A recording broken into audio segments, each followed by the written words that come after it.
Hello, and welcome back to another episode of Chromatic Dorks. Last we left off, the Spore Druid Limlíriel had learned a lot more about the lore of this land, where it came from, found out some rather interesting things about it.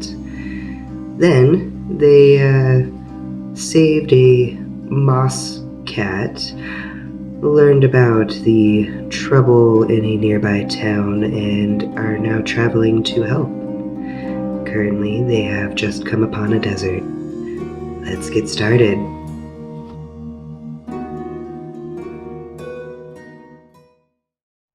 So, you travel for another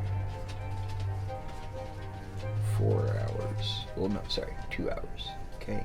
And off in the distance, you think you see something. Can't quite make out what it is because the reflection with the sun on the sand, it's doing that little heat radiating thing, so it's distorting your view. You can't tell. You kind of pick up a color of green. You think we should head towards that? That is your call. Does it look like it's in the right direction? Oh, it's right in line with where you're Okay. I'm gonna sit there and think about the map, because I can just pretty much look at a map and memorize it. So you take a look at the map again, and you notice, because you kind of just glanced at it before, No, I said I studied it. You studied the map? Okay, I didn't register that. But you notice, though, in the, trail through the desert, there's a little, hiccup in the trail. Not really anything marked. Almost like a dot is missing out of the sequence of dots. Okay. So. Well, I think maybe we should head that way. So you keep getting closer to this object you saw off in the far, far distance, and as you get closer, it starts getting bigger, bigger, and you start to realize it looks like it's an oasis out in the middle of the desert. See a couple trees, lush greenery. Thank God. Plants. So, you gonna go into the oasis? Yep. Gonna head towards this greenery. You hear some birds chirping, see more wildlife that is native to desert area in the area, but there's a lot here. This is the watering hole. Okay. So you guys can take a short break, let your cat get a little bite to eat. So it finds a weird fruit on one of the local cacti and eats it. So seems fun. Okay. Let's sit down, have some nibbles, drink some water. Okay. Pretty parched. You guys take a short 10-15 minute break. Don't want to take too long of a break. Sit in the shade, cool off a bit. Make your way. And guys, it's the wind. And Guys, Tinkerbell. travel for another Tinkerbell. 2-3 hours. And off in the distance you start noticing darker landscape, a dark green. Okay. Still in line with where I'm supposed to be going? Yep. Alright. I'm gonna keep heading out that way. Keep approaching, and you see almost like a plains, the desert transferring into a plains area. Okay. And on the far side of the plains, you can see that there is a forest that's actually beginning.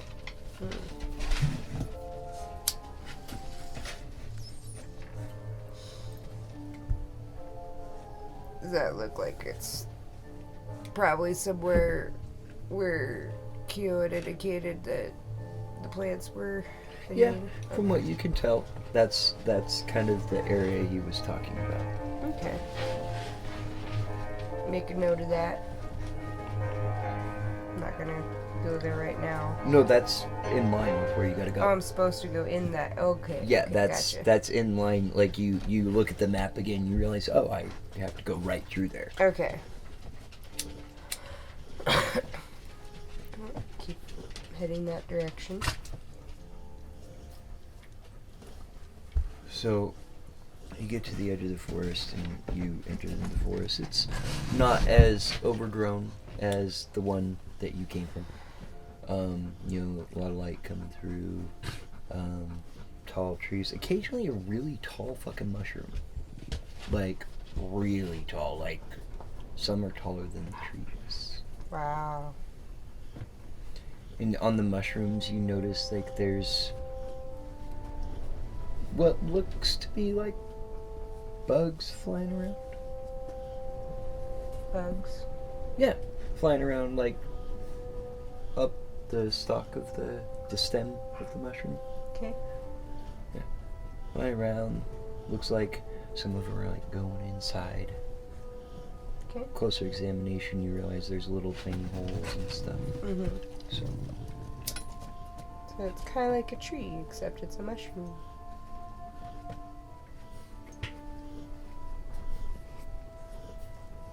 So, keep walking. Keep going. Mm-hmm. I'm trying to get to this village. Okay, now how are you traveling? Are you guys like traveling at a decent pace, or are you wanting to do the tree stride thing? Can I do it here now? Yeah. Probably try that. Okay. So, So that's a lot faster. so you pick up the pace again Mm-hmm. and keep going, and you come out of this one tree and start noticing a change in the foliage. This resembles the area that Kyo was talking about. If I look around, do I see any of the plants? Yes. Okay. Yeah. Like, you start catching glimpses of them. Okay. And eventually it's like you see trees and stuff, but like the native foliage, it's those two type of plants. And that's like all there is. Wow. Okay. Like, imagine the sagebrush out here. Mm-hmm. Okay? Mm-hmm. But with trees. Mm-hmm. Okay. Well, looks like this is a good area for the supplies that Kyo needs. Make a note You make a note of it on your map. in my mind. Okay. You need to look at my character sheet? No, that's right, Wander. Got it. Mm-hmm. Okay. So you make a mental note of it, and keep going. Yes, I have keen senses, proficiency, and perception. That's right. Okay. So I should have noticed it. Sorry. That's what I thought. That's why I was like... Anyways, so you keep traveling, and as you start getting closer to where the village is supposed to be, the forest gets a little bit thicker. Okay. The terrain starts to get a little bit more, like, hillier. Mm-hmm. Like, a few more hills here and there. And is it still mostly those plants? They're getting a sparse, a little Okay. bit sparse. It looks like the, main slew of them is back there. Okay. Alright, do I see anything up ahead? As you start, the forest is getting thicker, but, your mount starts to slow down. Okay. And lets you know that it is, thinks we're getting close to the village. Doesn't want to pass it. So you keep going, and off in the distance you notice what looks to be like a black fog. I think to my cat, That must be what they were talking about. The problem with this village. Well, when Loris left, the black fog was near the village. Mm-hmm. There is no sign of the village. No sign at all. And you see slight movement in front of the fog. I'm gonna keep on heading over there. As you get closer, are you guys like being quiet, stealthy at all? I'm gonna try to be cautious when we get closer to it. Okay, so at about 500 feet away, you can make out that this figure you saw looks like a large dog. However, it is emanating like a shadow radiance coming off of it.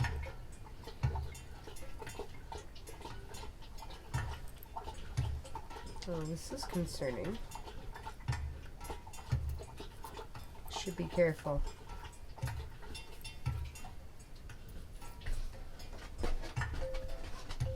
What are you doing? How far away am I? 500 feet. Keep approaching. Can't really do much from this distance. Keep approaching. I need you to roll a sneak attack. Or a sneak. Or Stealth. check. Sorry. Sneak attack. Roll a sneak attack, please. From 500 feet.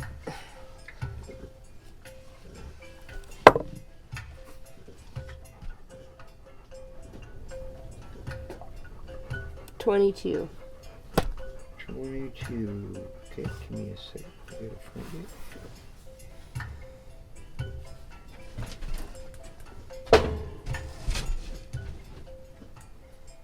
Okay. You move up to about 300 feet away from it. Mm-hmm. What do I see? You see essentially a dark,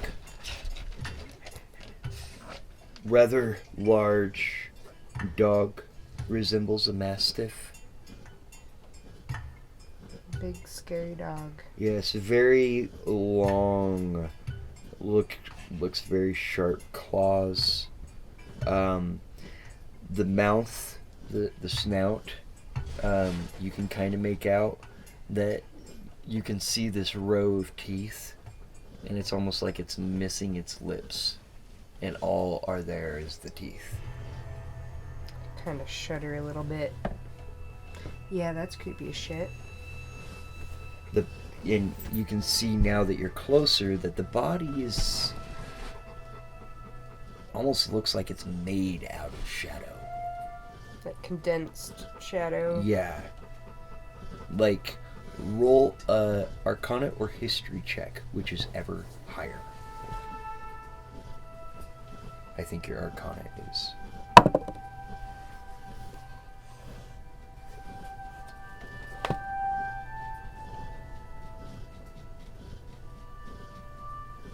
Twelve.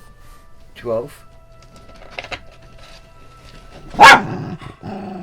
The figure of the dog resembles descriptions that you have heard of what shadows look like in the Shadowfell.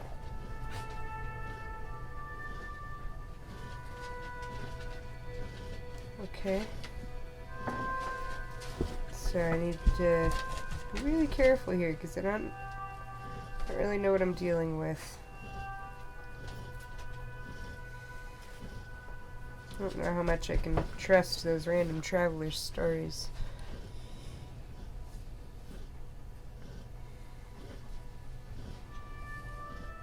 Hmm.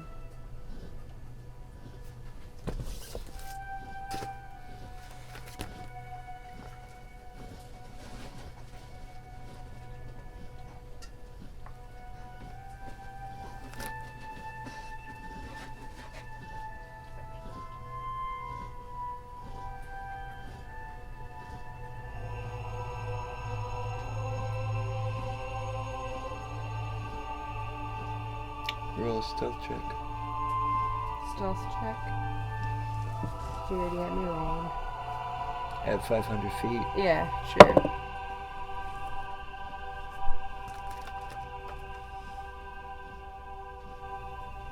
$17.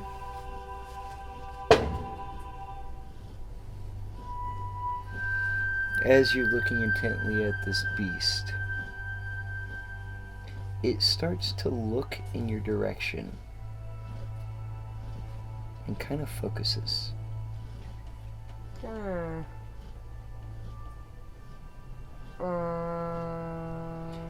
Like, it's not looking at you, but it's looking in your direction.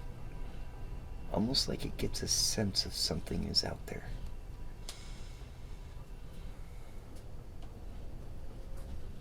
Gonna, like, throw my hood up. Okay. Alright. Now on your future stealth checks, you have advantage. You are still hidden, but kind of got a sense that something's out there. So, what do you want to do? Put your hood up.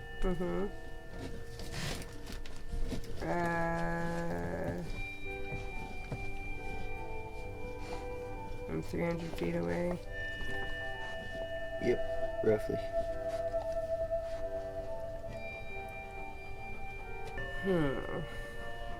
How big is this dog? Medium. So, bigger than Nick. Nice catch. Get that up there, sorry. Combat reflexes. Great.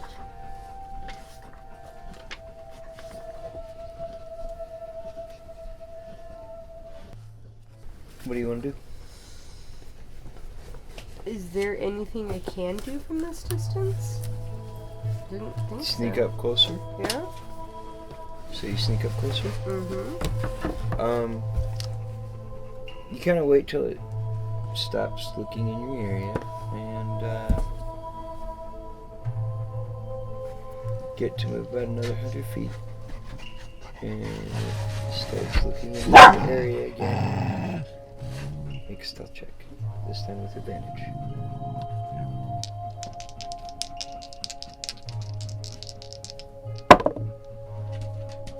Nat 20.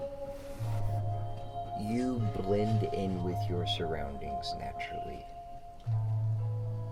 So much so that it just stays focused there for a second and keeps looking away. Almost like it's patrolling the area, guarding it. Huh.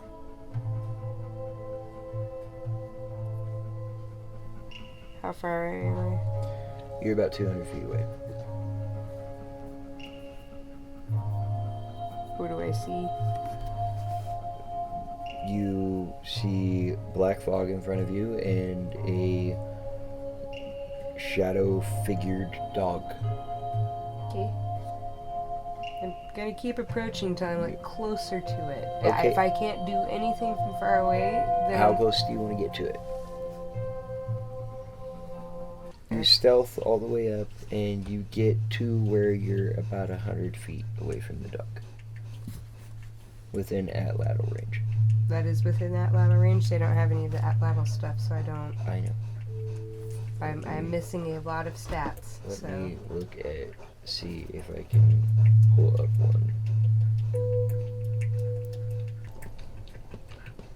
Okay, so you have spears. Mm-hmm. And I'm gonna have to retcon something. They're 1d8s. 1d8s? Yep. Instead of 1d12s, what I was Okay. giving you. But you can launch darts, javelins, or spears. Darts are 1d6. The range, effective range, is 60 to 120 on spears and darts. Javelin has a farther range because it's lighter. javelin has a further range because it's Mhm. lighter. Actually, I said they were short spears, which would be a javelin. They're javelins, so your range is 90 to 240. Okay. If you get within 90 feet, which you currently are, you don't have disadvantage on the roll. Okay.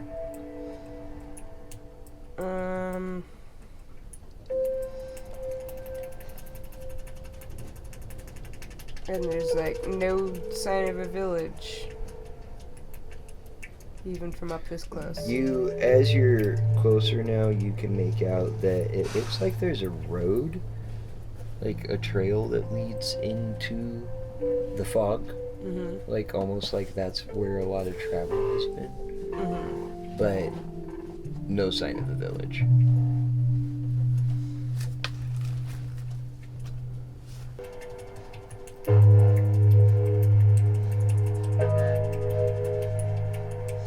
I'm going to... I'm assuming that this dog, with the shadow foggy cloud thing coming out of it, is probably the cause of all this.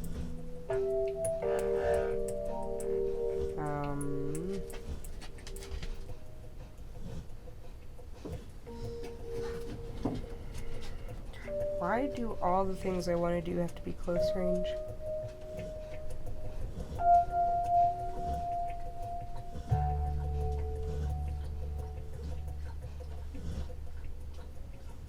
Nope, everything I want to do is in close range. Other than one thing I was trying not to do. Wild shape. Nope. You can't do wild shape. I cannot literally wild shape right now. Why? Because the only creatures I have seen that are within my CR range for wild shaping are flying. It has to be your CR range, yeah. And it can't have a swimming or flying speed. Can't have a flying speed next, and then a few levels down the line I get to actually wild shape into a Pteranodon. Pteranodons are in the CR range of what I am able to do, but I can't do anything that has a flying or swimming speed. So.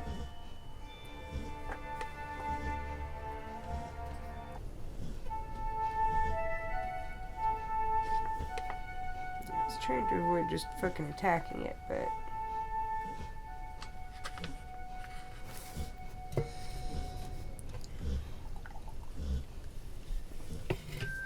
Guess I'm gonna move closer. Okay. When you get about 60 feet, because you're just being super stealthy right now,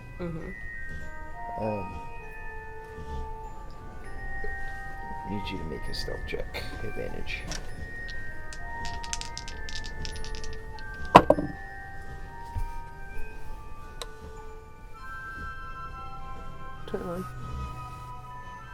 Okay, you move up to within 60 feet of this unnoticed. Within 60 feet?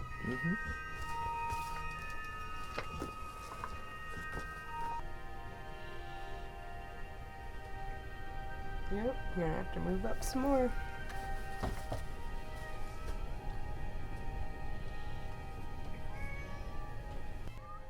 You try to move up some more? Okay. How close do you want to get? I have to get within 30 feet. Okay. Make another stealth check. Advantage? Yes.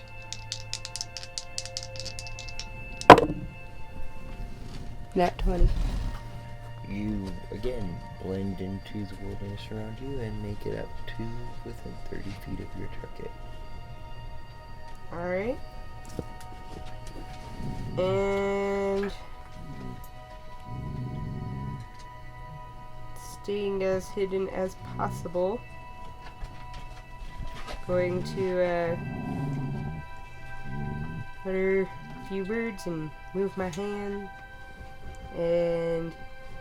cast Animal Friendship. On the dog?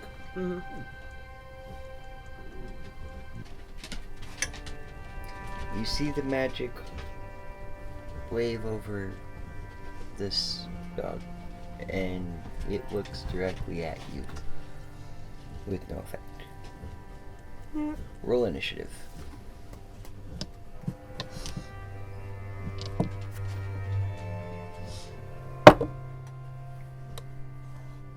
Plus my dex. Yep. Is 22. 22. Wow. You go first. Alrighty. Well, seeing that it's unaffected by my thing I was trying to do, not to fucking have to just randomly kill something.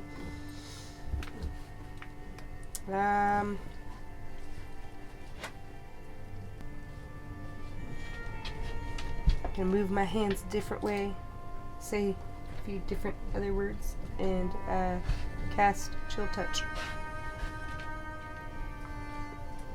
What's the range on that? 120 feet. Okay. Which was the only one I could have used from far away, but I was attempting not to just fucking attack. I didn't have to.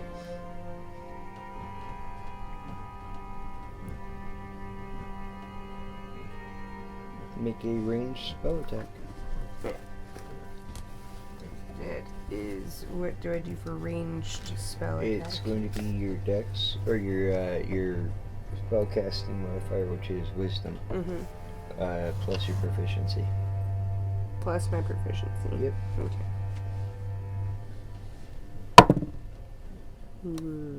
That's bad. 10. Okay, hit.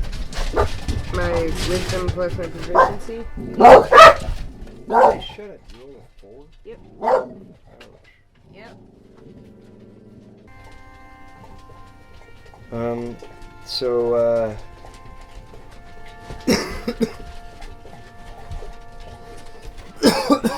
it dodges the spell. It almost just goes right through it. No effect.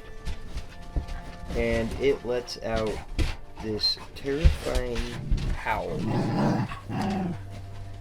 Need you to make a wisdom save.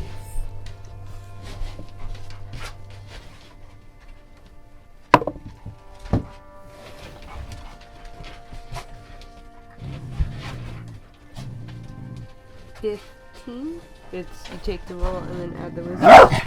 Your wisdom save. Wisdom save. Oh.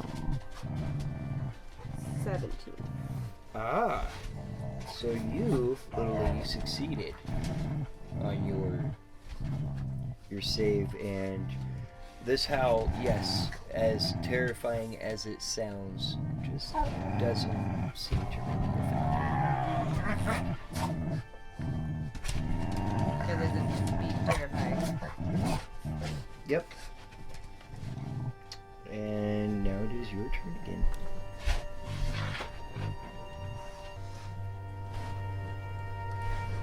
Gotta lean down and grab my kitty and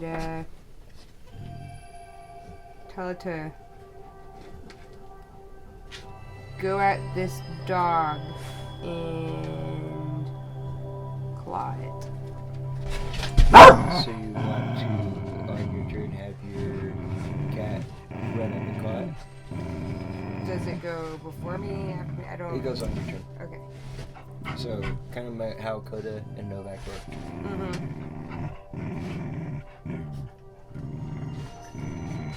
So you want to have it claw at it? Yes. Okay. Roll an attack. You have your saber tooth sheet for reference.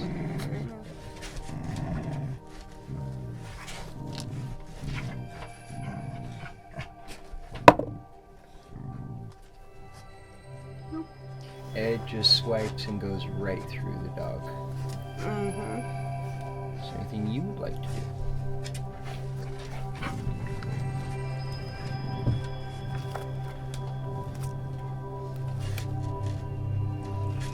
Guessing I cannot use a bonus action right now. Or can I? Okay. On your turn? Yes, you can use it. Your mount acts separate of you. Okay. So you on your Alright, I'm gonna cast Shilla and try to smack this thing. roll attack.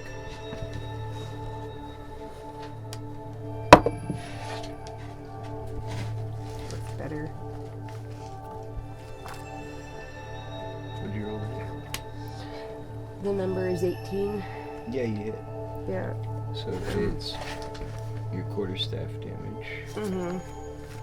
Should all be written down. It'd be 1d8 with Shilla going. Yep. Wrong. 1d8, and then you add your charisma modifier. Not charisma. Or, sorry, wisdom. I am not a bard yet. I know. Sorry.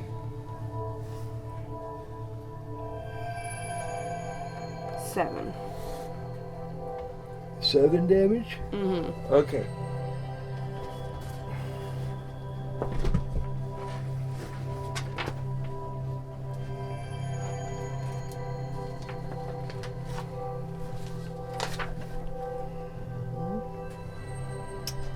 Is it now its turn?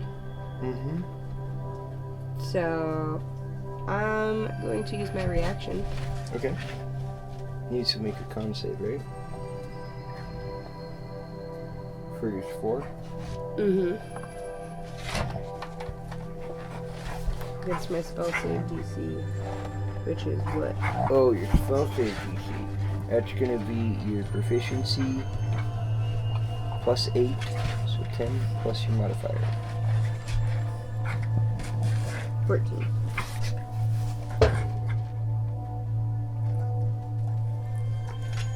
Now what? No, I did not make it. Okay. Yes, it is. Okay. Die.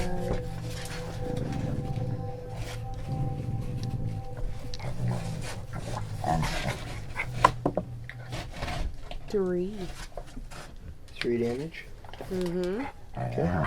3 damage as I am now in its space, and therefore it is breathing in my invisible spore cloud. Okay. So on its turn, it breathes in these spores and not happy about it. And going to lunge out and bite at you. What's your AC? 19.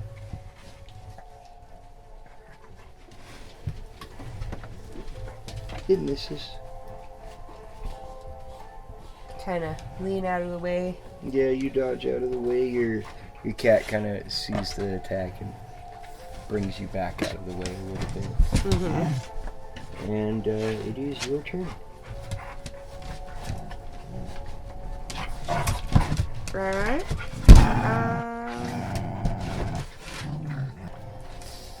I'm going to...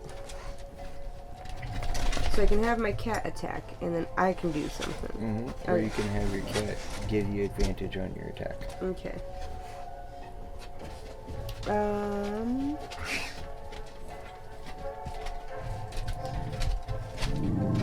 I am going to... It's still like right next to me, yeah? Mm-hmm. Okay. I'm going to, for the first time, reach deep down inside of me and touch those wild shape abilities and transform that into the awakening of my spores. Okay. And that's a bonus action.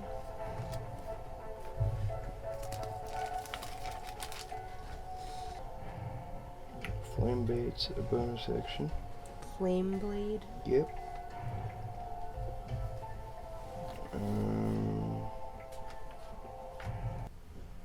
Healing spirit.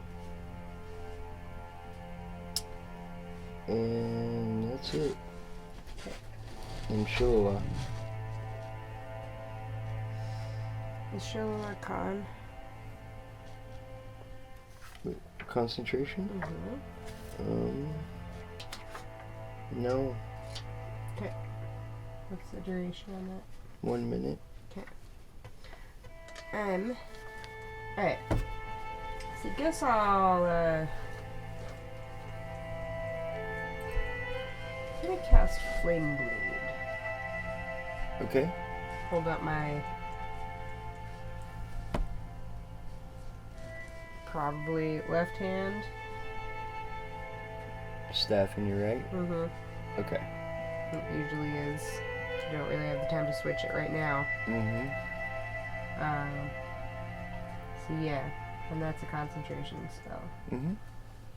So as you begin to cast Flame Blade, this scimitar of flame comes pouring out from the palm of your hand. And as it fully materializes, it begins to fade into a fiery dust and flow into your staff. And your staff turns into a flame blade. Okay.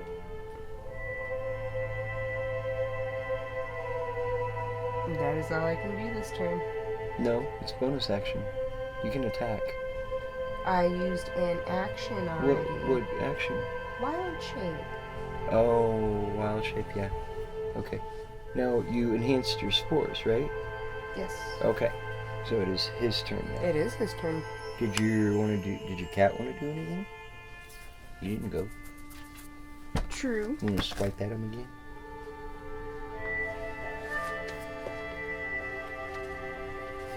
Yes, he's going to swipe again. Okay.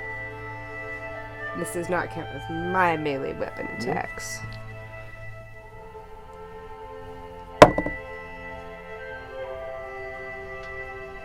23. Oh yeah, you hit. Mm-hmm. Alright. Well then.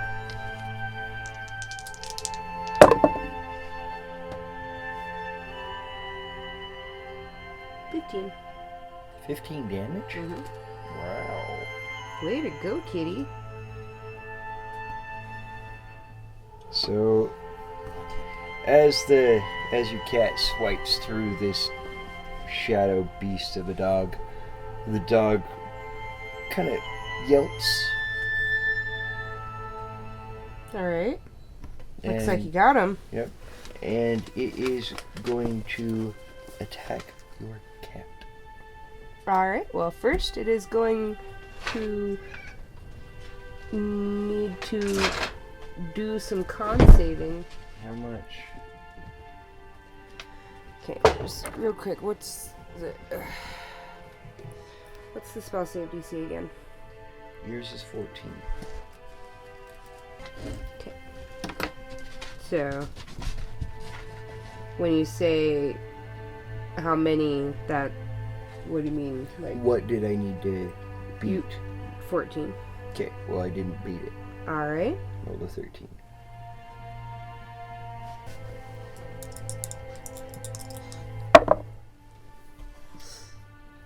Five necrotic damage.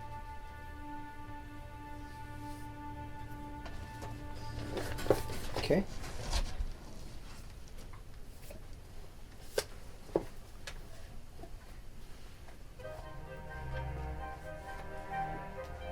And what's he gonna do? Attack my cat. Mm-hmm. Well, actually, so he is going to suddenly phase out of your vision right in front of you. Okay. And After breathing in a second batch of spores there. fades out of your sight. And on your, shortly after, to the side of you, you feel movement. as he appears and lunges out and tries to grab your leg. Your cat reacts quick enough. Okay. Now it is to the right side of you. Alright. And it is your turn. Alright. I am going to swing my flame blade staff thing Okay. at it. It's a flame blade. Mm-hmm. Right now. It's in the form of a flame blade. Mm-hmm. Although the handle does feel like you're holding your staff. Mm-hmm. So, Kind of Alright. an illusory flame blade over my staff roll an type thing. attack. Roll it an attack.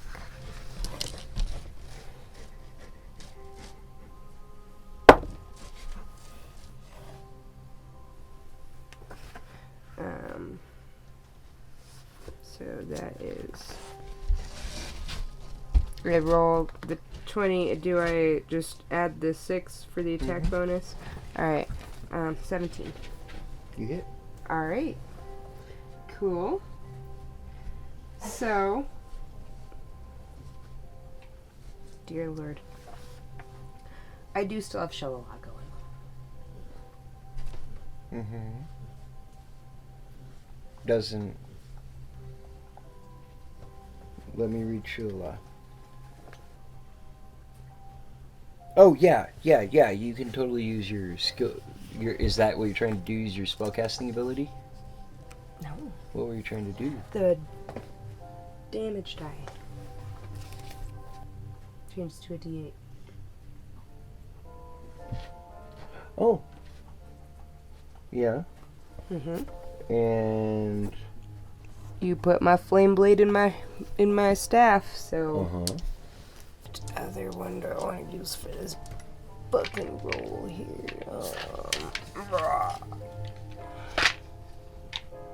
I'm gonna use my white die. Here we go. Haha.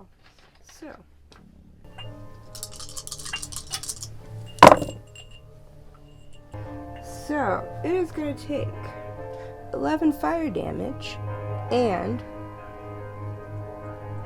5 necrotic damage. So 16 overall? How do you As wanna do my this? Alright. So I don't even have to turn. I can just reach back and smack it with this fucking flame blade staff thing I've got going on here with Shilla and my awakened halo of spores. So, I'll reach over to my side where it was trying to grab my leg. No! Bad! I'm gonna fucking smack its leg it was trying to grab me with, or its face it was trying to grab me with, whichever. As you With do, with the end of my staff where the flame blade's coming out, and as I do so, a big poof of my spores surrounds it. Its head. Yep. Mm-hmm. Okay.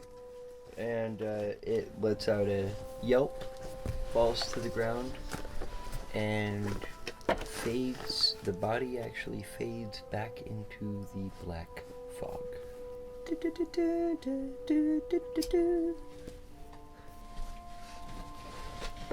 I pat my kitty and say, "Good job." And look up at this fog, and it's, I'm assuming, not dissipating. Mm-mm. Can I see anything inside the fog? Nope. All right. It's a wall of blackness.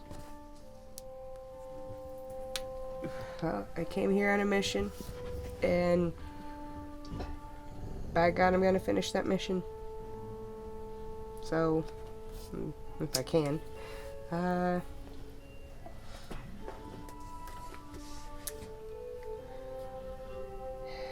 I don't know what's in there, but I think we should head in. Okay. As you step through the frog, With my flame blade still going. I was gonna say, you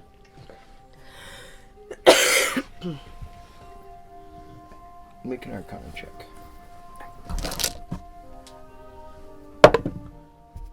Oh, hell no. You get an overwhelming, uneasy sense of dread when you step into this fog. Everything is kind of distorted and now almost black in like grayscale. Look around and like say to my cat in my head, this is pretty much the opposite of what I'm used to. You look around and the what would be plants are twisted and distorted and withered. You notice up ahead some little huts. Just gonna keep heading forward. You go towards the huts. As you approach the huts, you see movement inside the huts. But it's short shadows. Short shadows. Yes. Shadow figures. Mm-hmm. And it actually resembles like halflings. I know this was a halfling village. Going to approach with caution. One of them looks out the window right at you and just goes back to what it was doing. As you look in the window, you can see behind it, there's a halfling cooking dinner. A halfling shadow. I say to my cat, something's not right. Keep going through the village.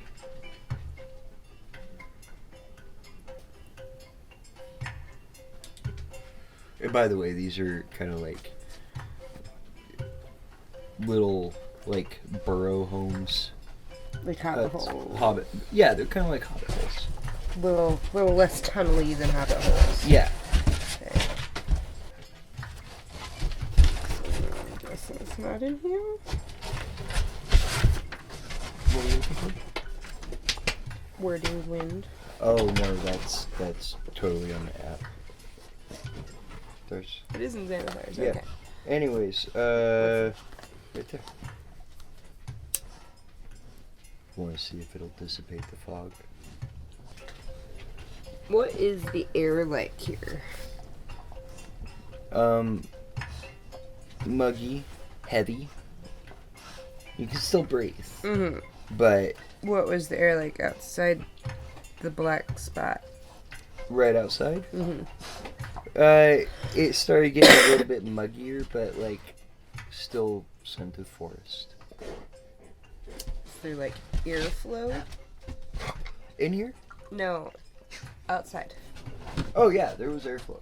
What about inside? Nope. Yeah, so I thought.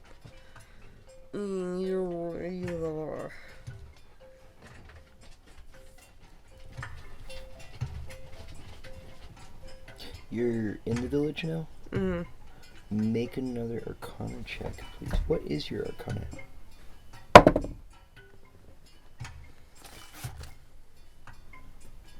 Got a 15. You got a 15?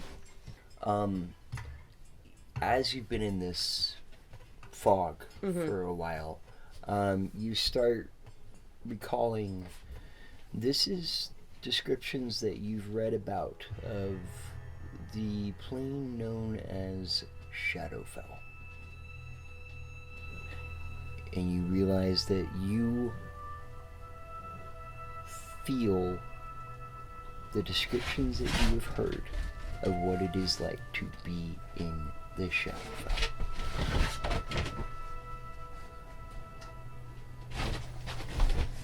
So it's less of a fog I can dissipate, and more just that's how the air is here.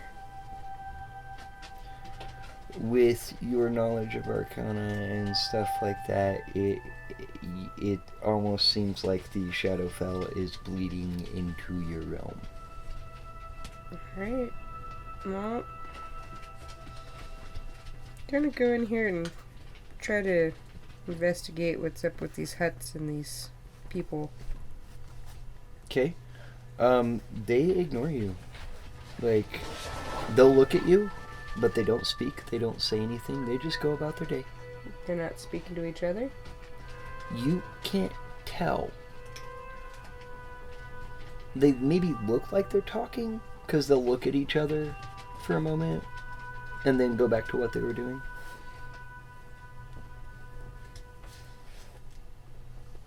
It's kind of giving me the heebie-jeebies. Gonna keep going through the village. It's a fairly good-sized village. You're on one side of it. I'm just gonna walk through the village and see, like, what I can see here. Well, basically, in all the huts, like, you see, like, you know, some of the huts, the halfling shadow figures. Occasionally you'll see one walk through the little streets of the village. And as you approach the far end of the village, on the outskirts of the village, you notice it's barren, except for one particular thing. A rather large tree. In front of that tree are 4 figures, 3 roughly the same shape and size, and one that's just slightly a little bit bigger. And they notice you.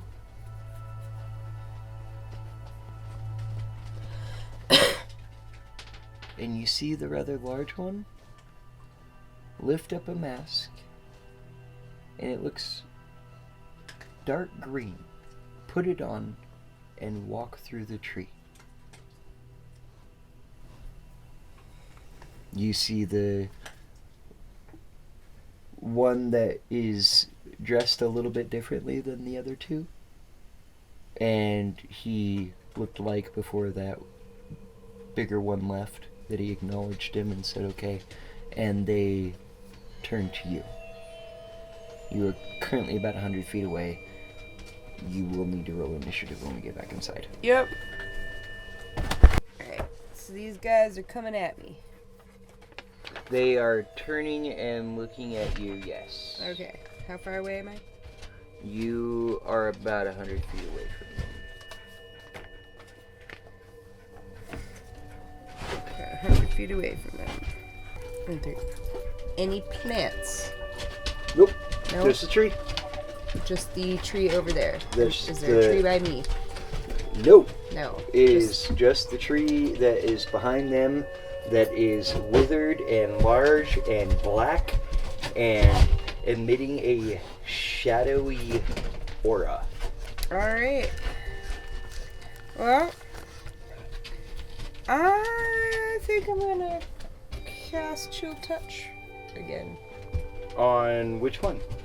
There's... Okay, so what you're looking at are 2 smallish, and you can kind of make out this, it's a bluish purplish skin.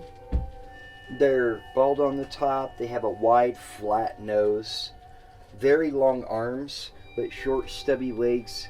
Their torso looks like it's right, but their legs do not. The one that left, his legs were normal. Okay, but the one that left resembled exactly these. The only difference that you can tell is the 2 in the front are wielding a short sword. The one behind is wielding a mace that is currently emitting a glow. I'm gonna cast Chill Touch on that one with the mace. The mace. Okay. Make a Ranged spell ranged attack. spell attack. Okay, so I roll a 20. And then what do I add? You would add your wisdom modifier, your proficiency, and any bonuses to a spell attack. So 7. 23. You hit. So go ahead and roll damage.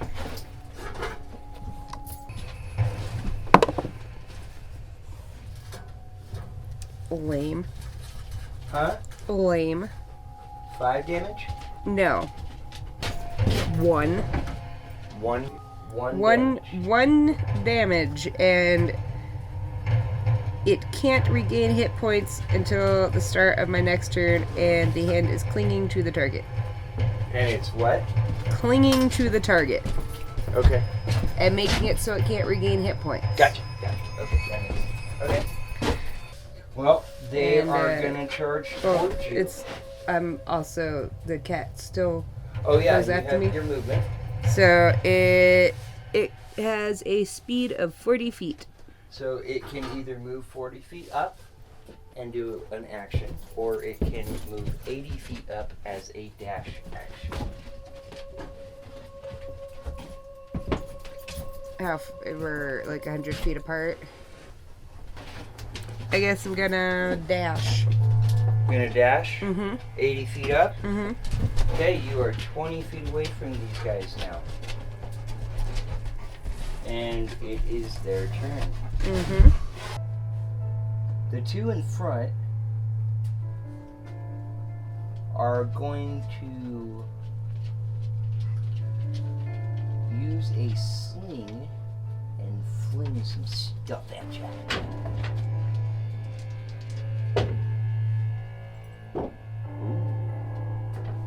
Well, one hit, definitely. Take 8 damage. As a stone pelts you in the side of the head. Ow. And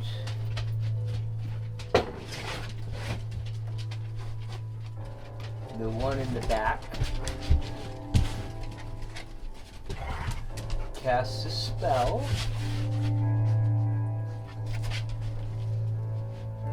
And it just barely whizzes by you. But as you see this spell, you recognize descriptions you have heard, and it is Eldritch Blast. Fuck. Alright, so you cast Eldritch Blast. And it just whizzes right by you. Hey. You recognize the description of that purple bolt. Dislodges a few of my petals. Dislodges a few of my petals as it Yeah, swings it does. It whizzes by, and a few of your petals like fly out of your hair and kind of do that. And begin to fall to the ground. Alright.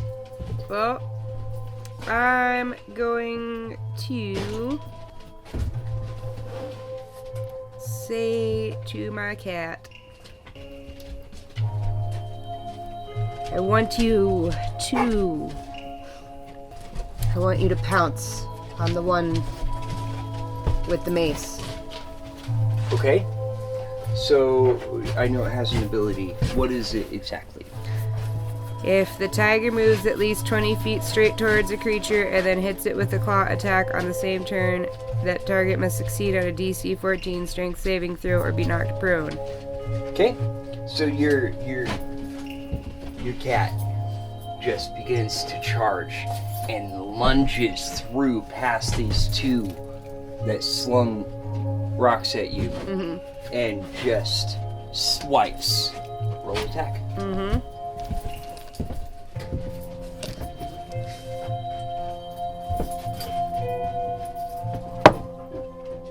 No. What'd you roll? 8. Is that total? Yeah. Okay, no. And he misses. Yep. Kind of overshoots it. You hear in your head, sorry. It's okay. So, and it is now your turn. I'm right up on this guy with the fucking thing. Yep, you are in range of your spores. I'm in range of my spores. I've got my flame blade still going. Yes. And wild shape, yes. wild 'cause shape. Wild shape was cast after flame, the same round as flame blade. Alright. And I'm gonna cast Shillelagh again. Okay. As a bonus action. Okay. And I'm going to flame blade Shillelagh this guy. Okay. Roll the mace guy. Roll the hit.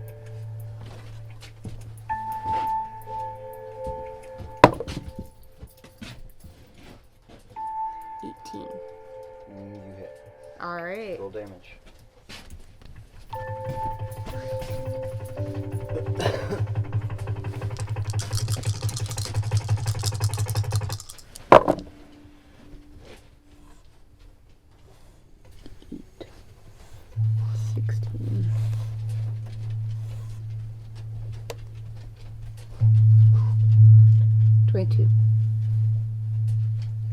So, quick recap.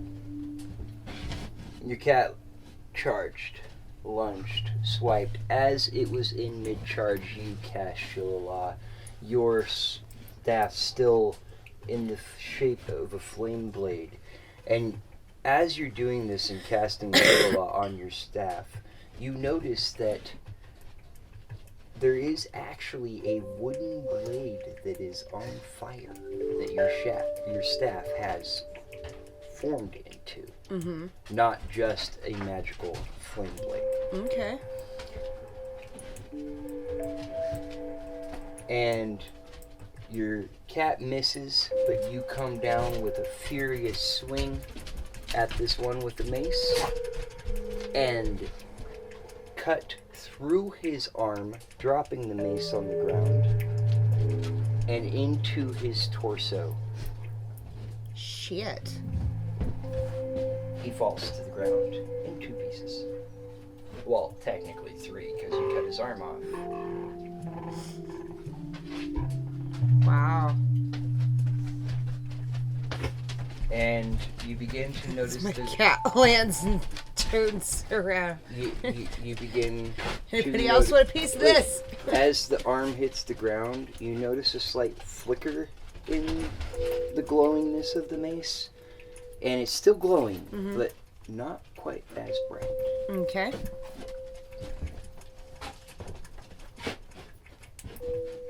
And that was your turn. Mm-hmm.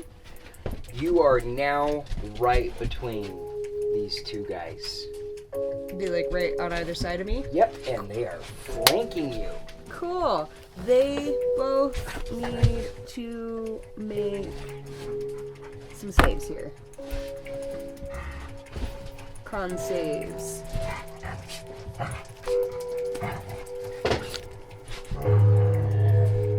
Neither of them. Roll damage.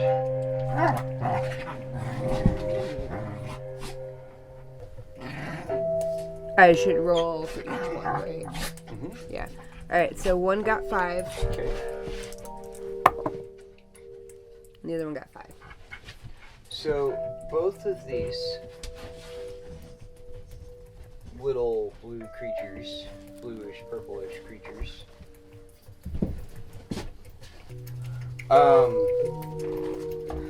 begin to hack and cough from your spores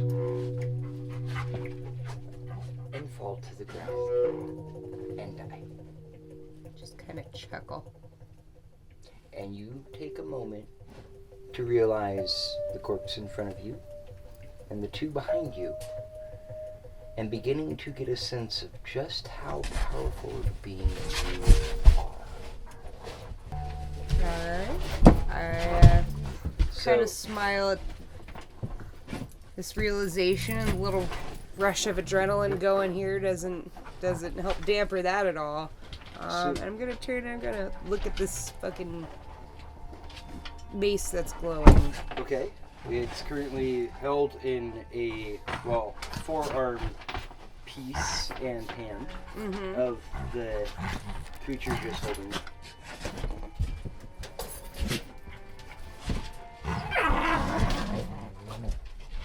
Alright, look around. Does it seem like there's anything else going on that I need to be aware of? Nope. Quiet now? Okay. I'm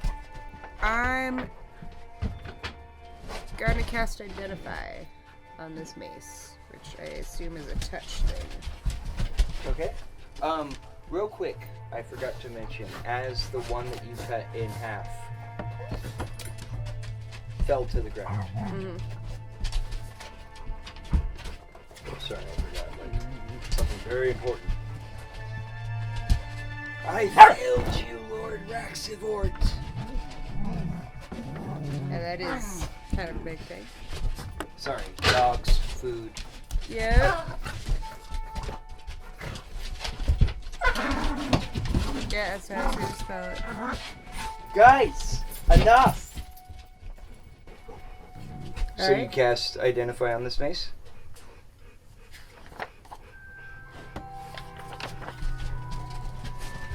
Yes.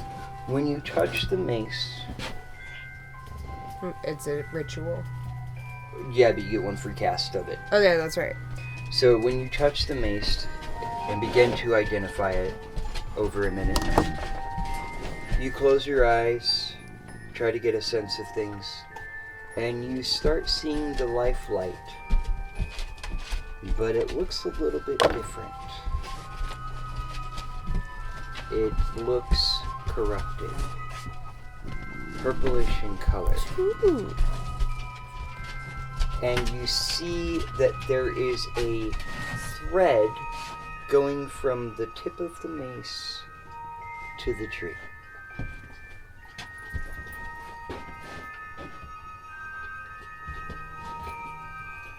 A thread of magical, no longer corrupted Lifelight. Yeah, it's corrupted Lifelight energy. Mm-hmm.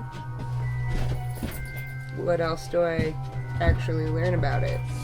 The mace, Mm-hmm. that, as best as you can tell, the mace is tied to the tree and tied to the fog.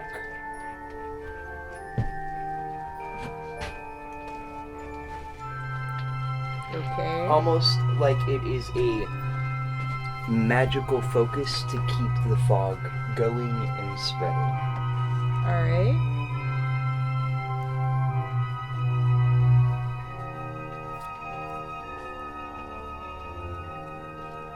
You do get a sense that if you destroyed this mace, you may sever the connection. Yeah, that's what I'm trying to figure out how to do since it is obviously a magic item. You have a way to destroy it right now. As you're sitting there identifying, your staff begins to, the flames dim. And as the flames dim, the staff begins to elongate back into its natural form.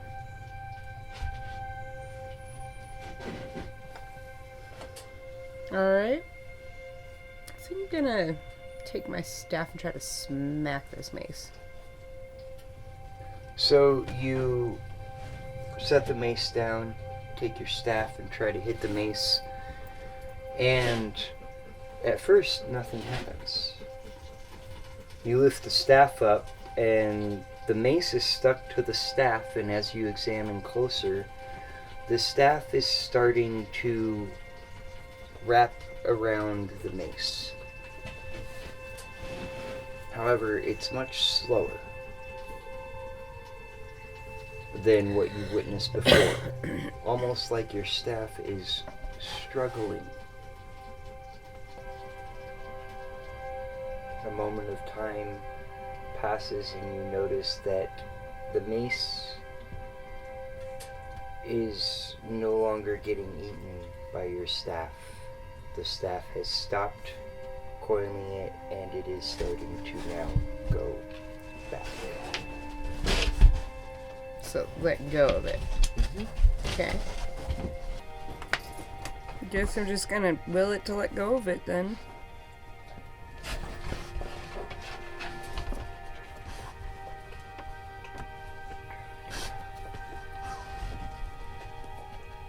Okay. I guess I'll cast Druidcraft. To do what? I have no idea. Vines? You Normally it doesn't do vines. It makes little things bloom. I know, I understand that. Okay? You cast Druidcraft on your staff. Mm-hmm. You begin to see rosebuds pop out of it and bloom into roses. Mm-hmm. And the vines that were on the mace continue to engulf the mace, going down the shaft completely and absorbing it into the staff. After a moment, the fog begins to recede. You can see that the village is now out of the fog. You are starting to be able to see past the fog, and it is receding back into the tree. Okay. Do I see any of the villagers? You take a glance and you do see movement in the huts through the windows. No longer shadow figures, but actual halflings. Do I hear them now? You're not close enough. You hear kind of like there is noise behind you now coming from the village, but like the best you can tell, yes, you can hear them now. Okay. But the fog is receding back into the tree. And when it is done receding back into the tree, you see a pulse of wave magical energy recede back into the tree. Mm-hmm.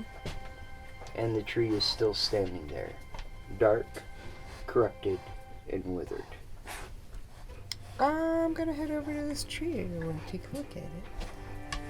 Okay. What would you like to do with the tree?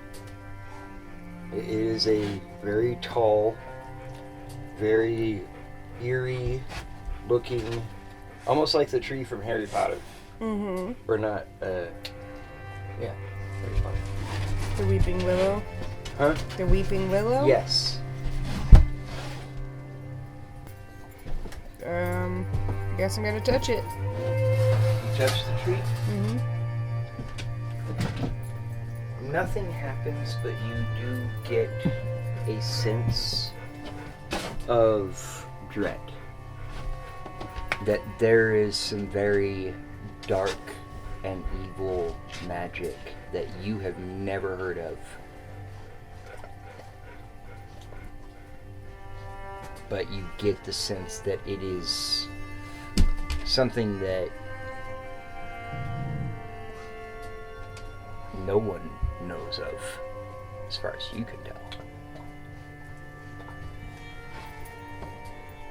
Alright. I'm gonna try to druidcraft the tree. Nothing happens. Yeah.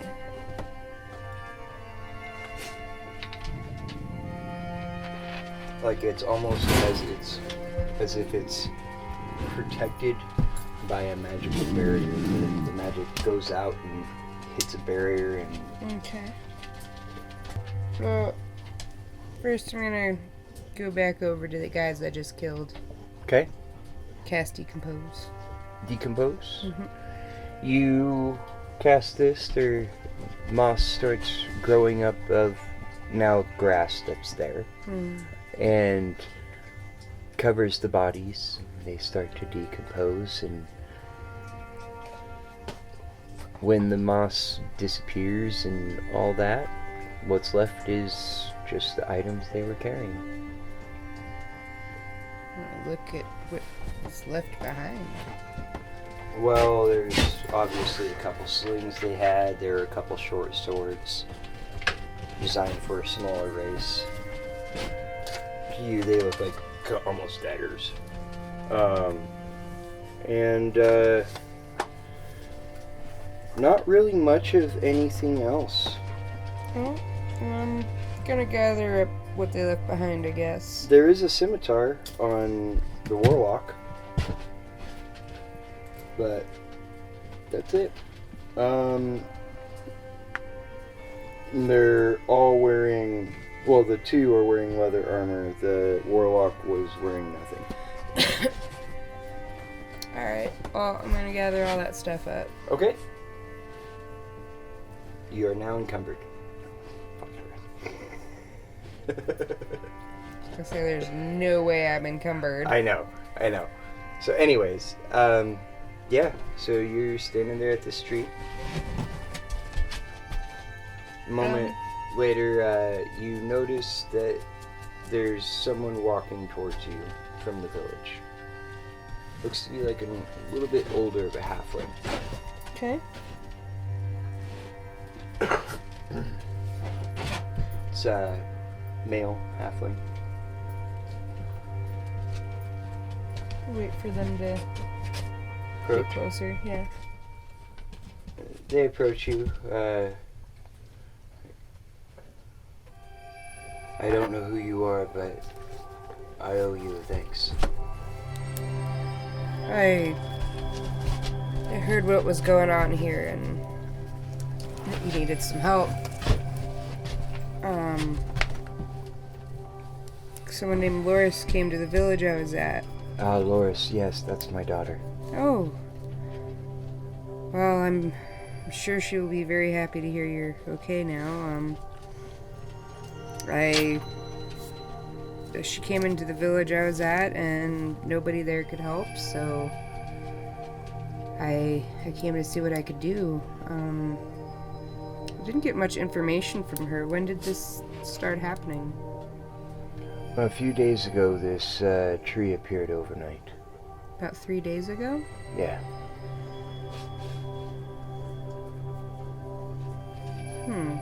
There was no tree here before. No. The area around it began to wither and die, and a dark fog started emitting from it. And the last thing I remember is the fog engulfing the village. When I arrived, it seemed like there was something wrong with everyone here. You guys were all going about your business, but something was really off about it.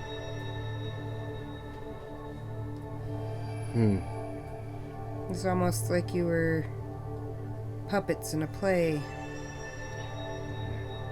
This would be information that you would need to give to Keo. He is the protector of this region. I'm sure he'd be interested in hearing about this. I do have to send him some things soon, and I'll make sure to inform him of what happened. As for right now, is there anything I can help with?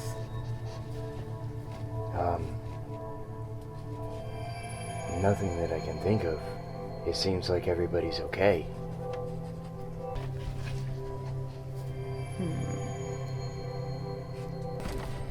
Well, if you don't mind, I would like to, grab a bite to eat while I'm here. Yes, I'll take you to the inn, in the tavern. Thank you. So he leads you into the village. No village, there's a rather larger hut. You hear talking, music, almost like they don't even know that anything happened.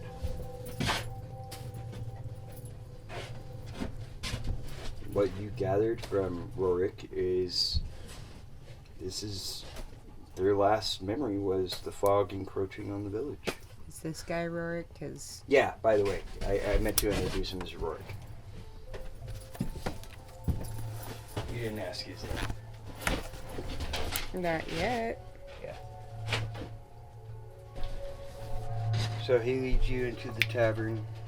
You are greeted by the tavern keep, and Tink off the couch. And they treat you to a meal. The chief insists that you are treated to a meal because he is the only one that seems to have a recollection that anything happened.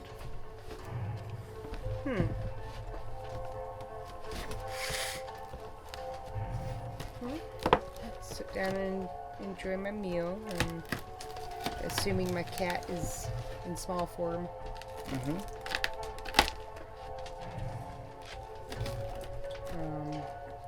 I'll invite the Rorik to sit with me. Okay. He accepts your offer, sits down with you, enjoys a meal. So, who are you? Well, my name is Limlíriel, and I found myself in this realm rather unexpectedly. And I'm discovering that I have some strange abilities. Things that I've never seen before. Things that have seen, but not in the way that they're happening to me. And I'm kind of lost in a sense, but I'm just trying to get my footing, I guess. It's been a wild ride since I got here, and I've only been here a few days. Well, I'm not sure if there's anything that me or my village can offer to help you with, but whether they remember or not, we owe you our gratitude. Well, thank you. Glad I could help.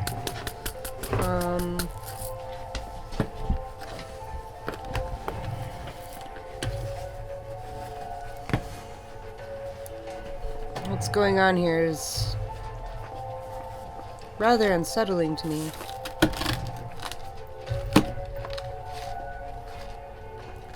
The fact that none of you remember the past few days. The fact that nobody seems to realize anything happened. Yes, I'll be curious to see if Keo can figure anything out. I don't suppose you know anything about an entrance to the Feywild anywhere nearby.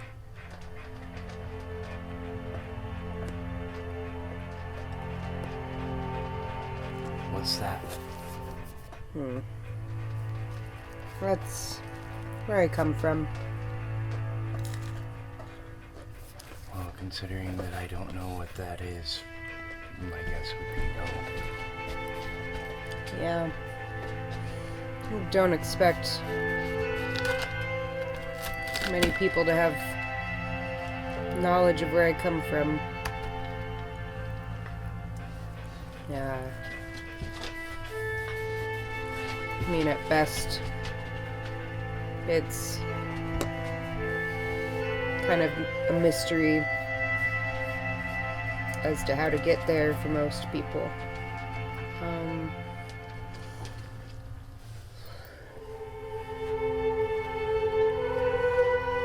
What time is it? It's like dinner time, you said? Yeah. Well, you're welcome to rest here this evening. That would be appreciated. I do need to go out and complete a task for Theo. Ah, what task would that be? On my way here, I passed quite a few of the plants that Keo works with, and he wanted me to gather some. I know the plants.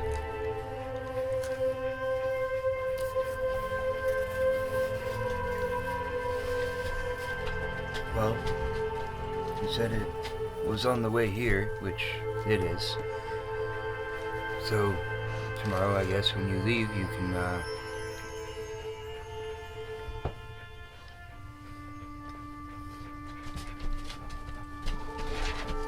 gather on your way back. Yes.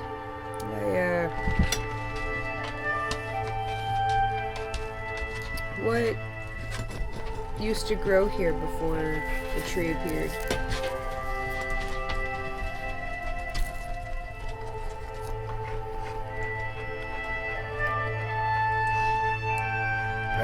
just the forest.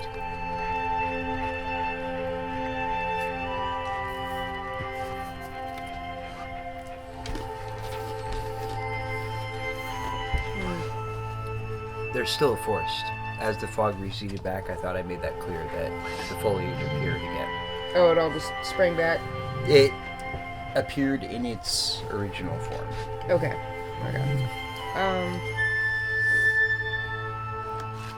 And you don't recall anything strange happening before the tree appeared?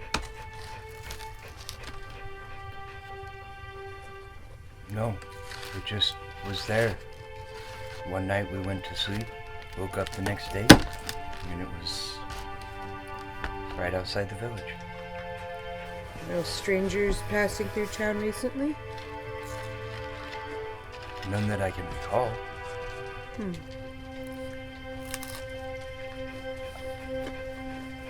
Okay.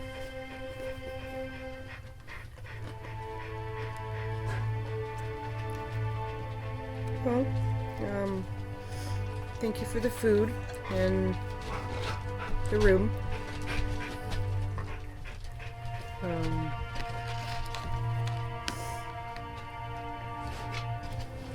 Probably just rest up a bit tonight. It's been a long day, and we'll head out tomorrow morning. Well, if there's anything you ever need from us, consider us in your debt. Thank you. What is the name of your town? Snub Hill.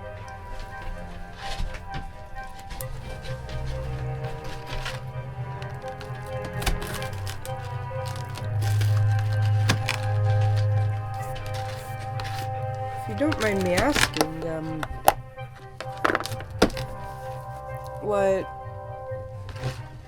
what is your village known for? We're a farming village, primarily. We actually are the main suppliers for Sumter, for food. Oh. You must be where they're getting that cheese from, then. Yes. We figured out a way to milk the local foliage. Interesting. It's almost a kind of milkweed.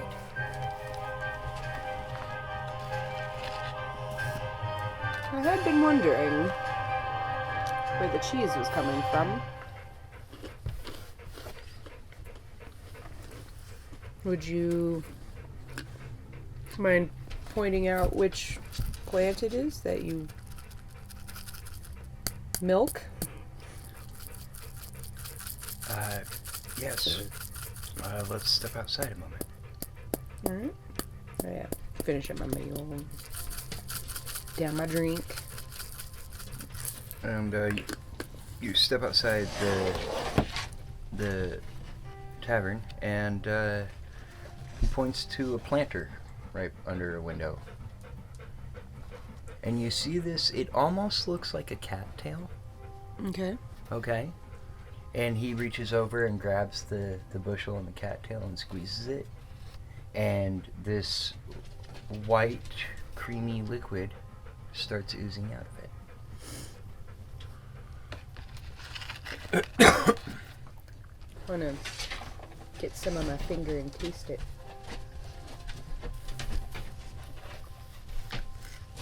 It's very sour to the taste.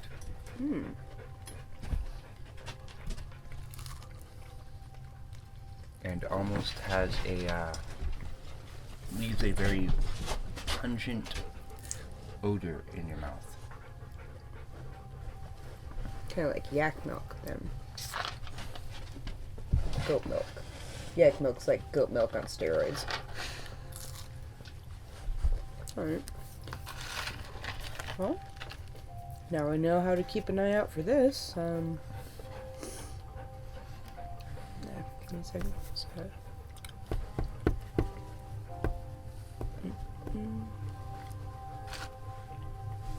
We named the village after the plant.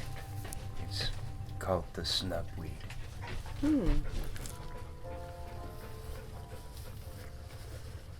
So I had a thought and I'm trying to grasp it back. Looks like, oh, that's what it was. I'm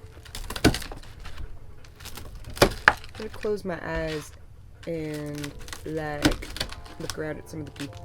At the people? Mm-hmm. And well, you do that. I assume you're trying to see if there's Lifelight veins. Mm-hmm. They are all throughout the village, through the walls, through the people. Best you can tell, these are native to here. Mm-hmm. Okay. The village does consist of about 200 people. Okay. And they're all halflings. Mm-hmm. Okay. Well, I open my eyes and I turn to Warwick and say, there were some type of creature or being here that I fought and killed, and I got some items from them that are rather on the small side. I don't know if they'd fit anyone of your stature, but hey. Pull them out? Mm-hmm. Those are right up our alley. We will, thank you. I will make sure that these get distributed amongst our soldiers. Of course, I thought they might be a little better suited to people in your village and maybe help protect you guys a little better. You see a motion to someone, they come and grab the stuff, take it outside of the tavern. Well, seems like you could probably use a little bit of calming of your nerves after what you've been through. Would you like to join me for a cup of tea? I would. I like to find a nice little grassy spot to sit down and just look at the sky and the landscape. And Okay, you lead him outside and do that. He follows you, and you find a nice, quiet area in the village underneath a decent-sized tree. I'm gonna pull out my new kettle. Open the little door, pull out 2 cups. He's looking at it like, how? I don't know. This, I got it from Keo and Nola, Chief Nola. And it's a pretty special teapot. I'm rather fond of tea, and well, let me show you what this can do.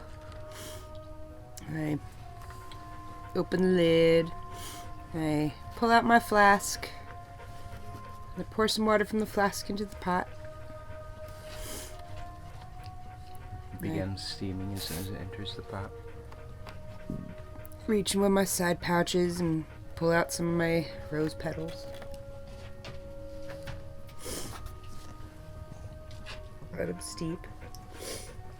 About a minute later, you know your tea smell, and it is done. Mm-hmm. I'll pour us a couple of cups of tea.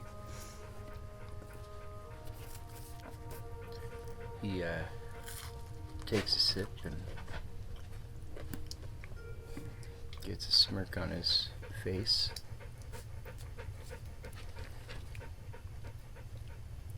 finally get to try this tea. You've heard of it? Only legends. Hmm. It didn't click at first, but as soon as I saw you pull out the cups out of the kettle, you must be she.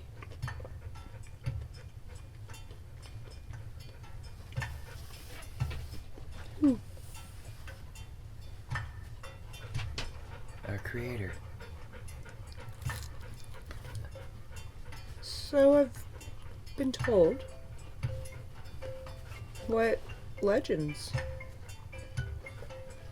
Well, one of the most prominent ones that gets spread around our village is actually about your tea.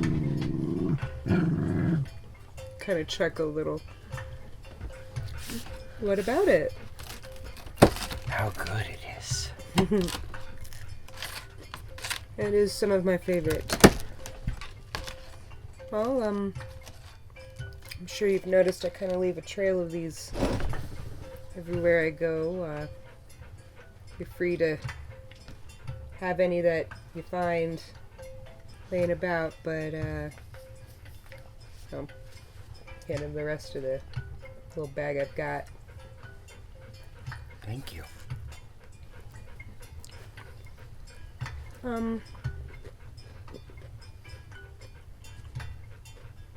Do you have an area that could use a garden?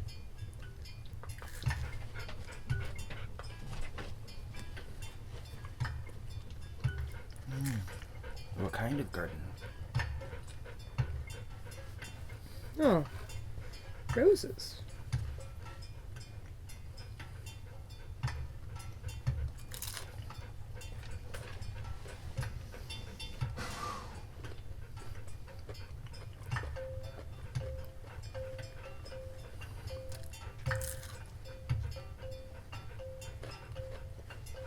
Yes. So you guys finish up your tea. Mm-hmm. He leads you over to a different hut.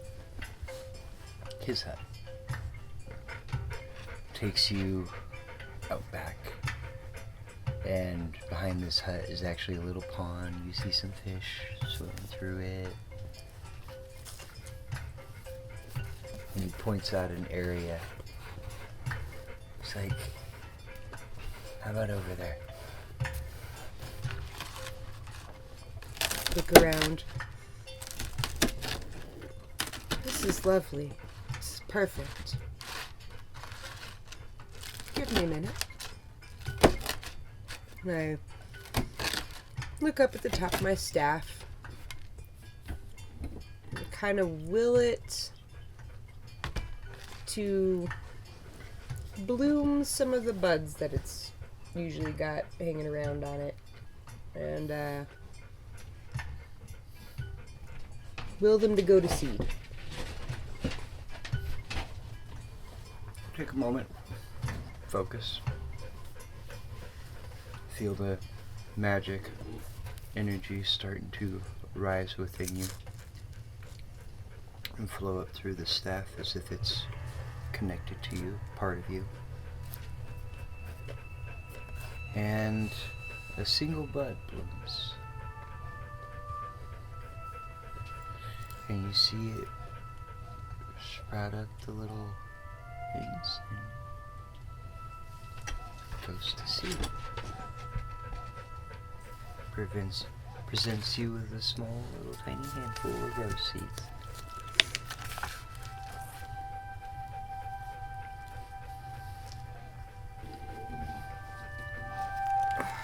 Sorry, my toe's doing weird stuff. Yeah. Oh, it's Mick being loud down there. It's like, who's making so much noise?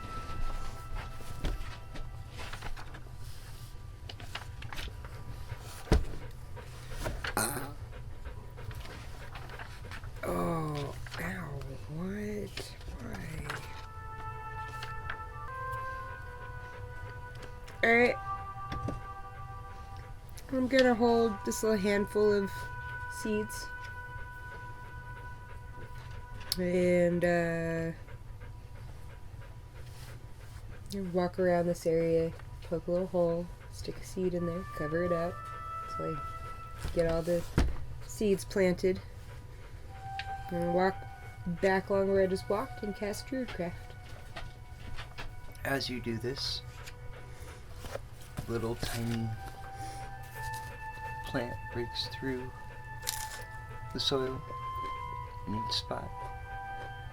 And best you can tell, you were successful.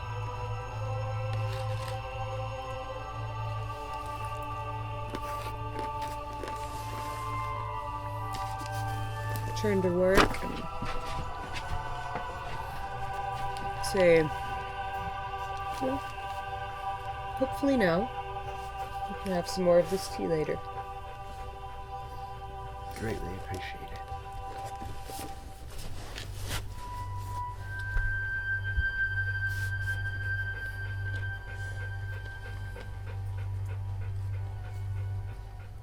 Well, it is getting rather late. I should probably get some rest. And I as well. Well, I hope you have good sleep.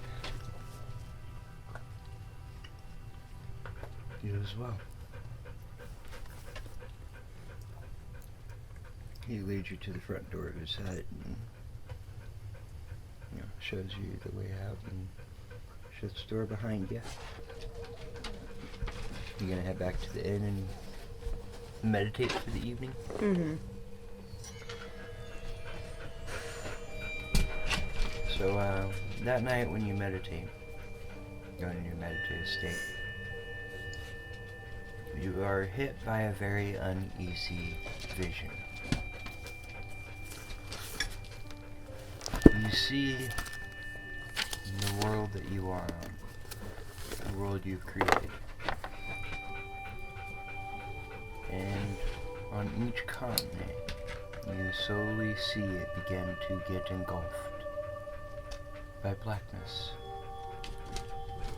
It spreads out throughout the entire world. And just as it finishes engulfing your planet, the vision ends, and you wake up.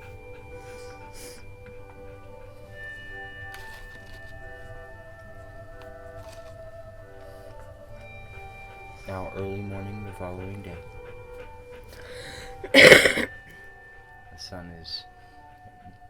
the light is just starting to peek over the horizon. I awake, and that vision was pretty unsettling, and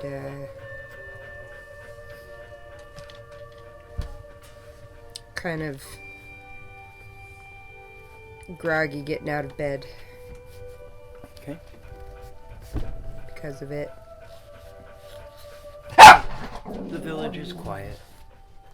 Don't really hear too much. Can hear the occasional, patrol walking by outside. And hearing the quiet, I immediately think about when I entered the village and everything was quiet when it shouldn't have been. Kind of a flashback. Still a little freaked out by my dream. But I gather my things, gather up the pile of fucking rose petals that have accumulated in the room. Okay. Put it in a little pouch and put it in my bag. And what do you do? Gonna go back downstairs, I'm assuming. No. Different. It would have been upstairs, if anything. The tavern? the rooms would have been downstairs in a basement. Okay. Well, then I'll go back upstairs. Okay. And try to get me a little bite to eat before I leave. You get some leftovers from the night before. There's someone at the,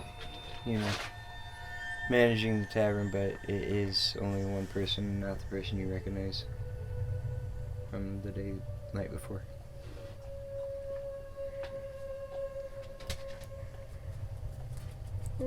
I'm gonna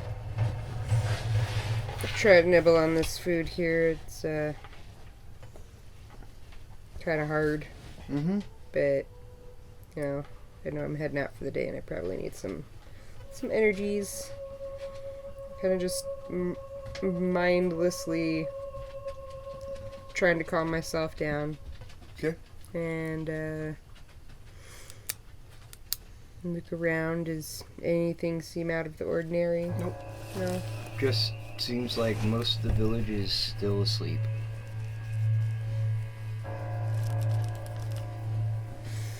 Alright. Well, I finish up and get ready to head out. Okay. Alright. So you get ready to leave the village of Snowhill. And where are you headed to? I want to go back to where those plants were. Okay. So you hop on your cat and let it know where you want to go, and it charges for a big tree, and you appear in the middle of where you were wanting to go. Alright. Well, Really quickly. that was fast.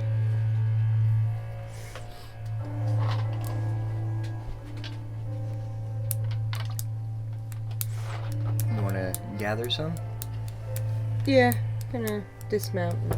Okay. How long do you want to gather? How many hours? It's less how many hours do I want to gather and how much do I want to gather. Okay. So I just want to sit there and gather a whole shitload to fill the containers I was given. Okay.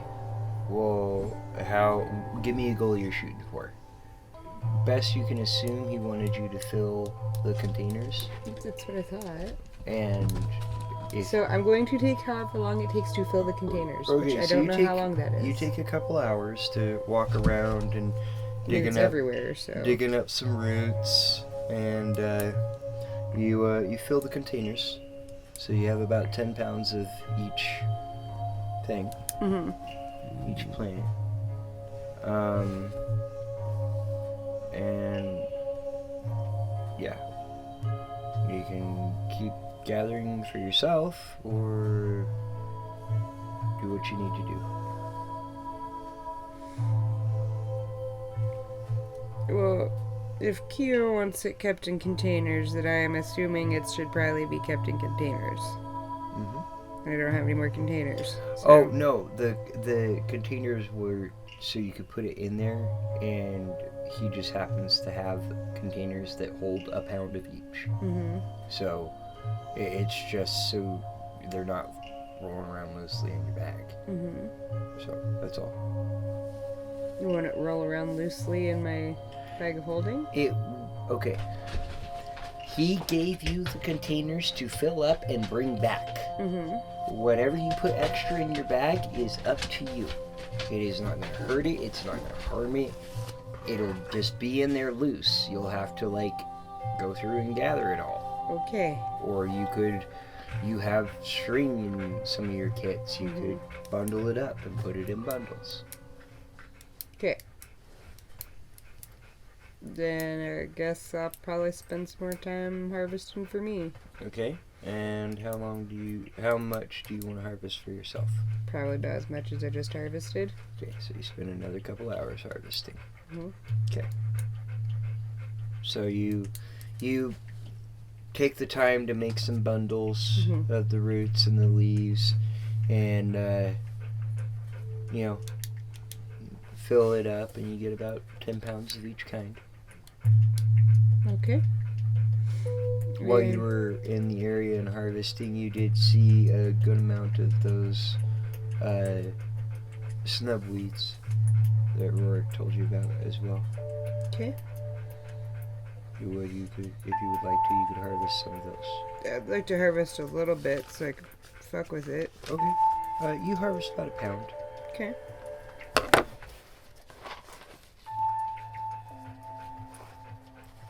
And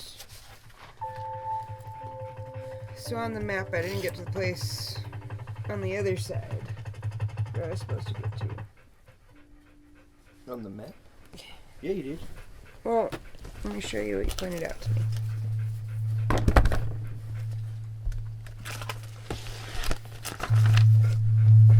So I'm over here. Was over here. Then now I'm like right there. And then I was supposed to go do something up here. That's where the tree spawned, was north of the village. And the fog was starting to spread. That is so much further away. But in that case, probably start heading back To Sumter? Mm-hmm. Okay. You hop on your kitty and let him know where you want to go, and he runs into the nearest big tree, and you appear right outside of the village. Alright. A moment later. Awesome. This is pretty handy. Well, The village, Sumter, starting to wake up, and you can hear people moving around and whatnot. Well, gonna get myself over to Kio's. Okay. You go over to Kio's hut. You see him knock on the door. He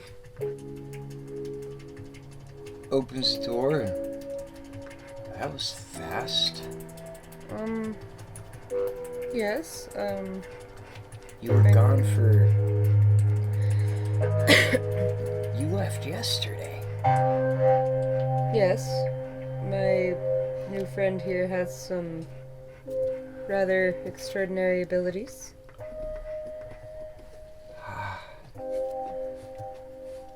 Well, please come in. I have some very, distressing news. As do I. Oh? You go first. Well, I arrived at Snubhill, and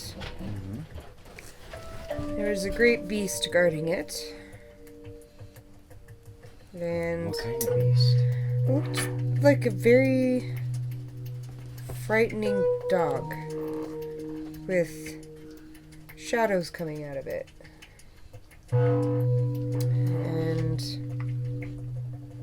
once I dispatched it, I could tell that the shadow, whatever blackness was overtaking the village wasn't necessarily coming from the dog like I first hoped. And when I approached the village, when I entered the blackness, it was very unsettling. It was almost like I was in a different realm. The people there were strange. And I saw a tree. The tree apparently appeared 3 days before I got there. Yeah, 3 days before I got there. He lets out a big sigh. And I saw some people or beings around the tree. One of them had a green mask, and as soon as they saw me, he stepped into the tree and disappeared. And I took care of the other 3 things that were there. I don't know if they're people, I don't know if they're creatures, but they were hostile, so I took care of them. And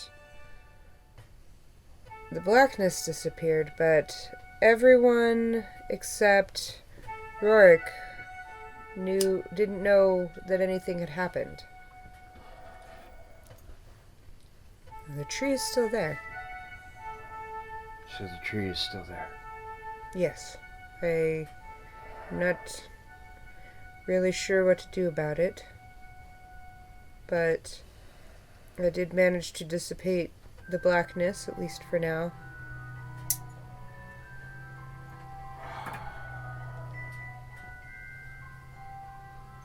Let me think. Well, last night I received some disturbing news. Apparently the other guardians on the other regions, similar events are occurring. I was afraid of that. As best as we can tell for now, the fog is not spreading any further. However, I think that if we don't rid the tree that is still standing here, we may have the fog return. I was concerned about that as well, and I wanted to ask if you had any information or even just a hunch. I do have a hunch, but I need some time. Of course. Can you come back in a couple hours? Yes. First, let me I drop off what I gathered for you. Oh yes, the herbs. Sorry, just so distracted with what's going on. Oh, that's absolutely fine. It's a minor thing to think about in comparison. Well, take all the jars and pouches and everything out and start setting them nicely on the table. He goes over to his desk and grabs a little rolled up piece of paper. This is for you. Oh. Okay. It's how to make the ointment. Thank you. Thank you. Of course. I will try to keep an eye out. This supply will at least get us through, and honestly I don't know if we're gonna need it as much as we needed it before. I was wondering about that. So if there's any extra, I will be sure to distribute it to the nearby villages, because it can help ease the wounds. If you do need more, and people are still not able to travel far enough to gather it, then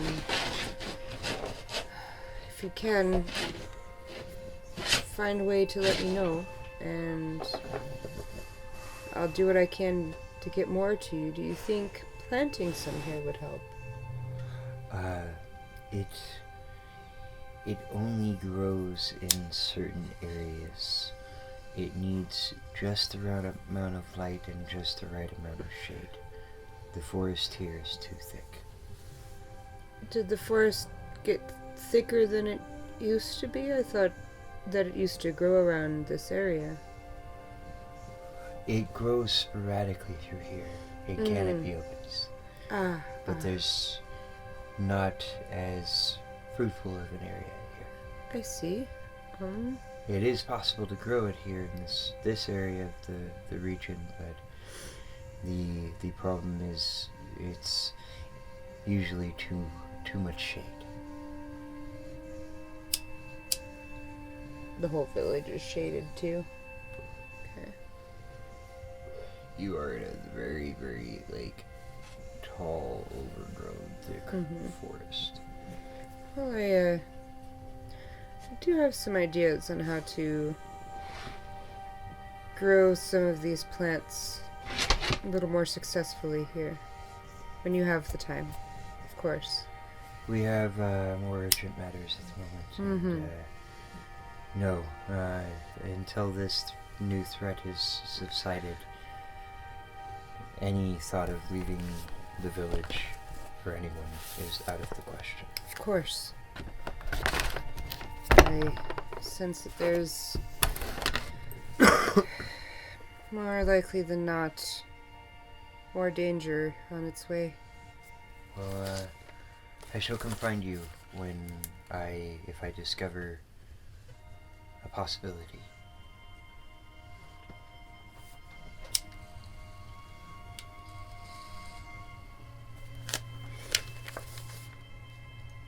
He escorts you to the door and leads you out of his hut.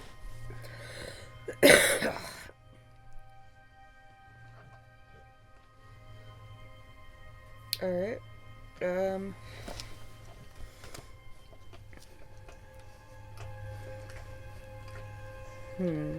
gonna go see if I can go find Nola. And yeah, let's see if we can go find Nola. Okay. So you ask around, find out she's in the big hut in the center of the village with Loris. I gotta head there. Okay. As you enter, she looks up at you. Back so soon? Did you forget something? No, I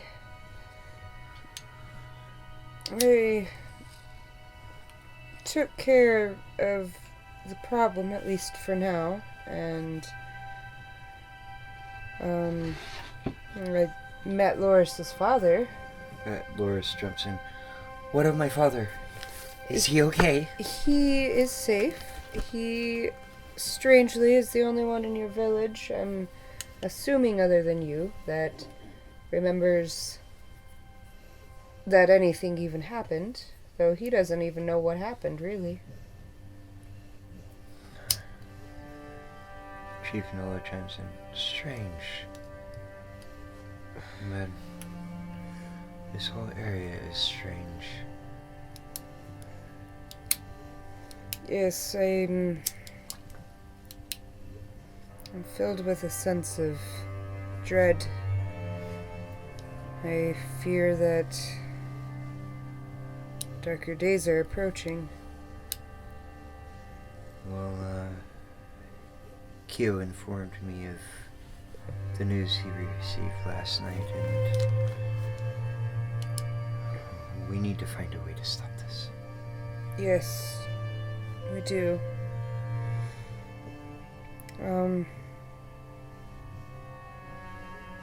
I turn to Loris. I had a chance to see your snubweed. Ah, yes. Do you tend it yourself? The village works as one. We all know the ins and outs of the process.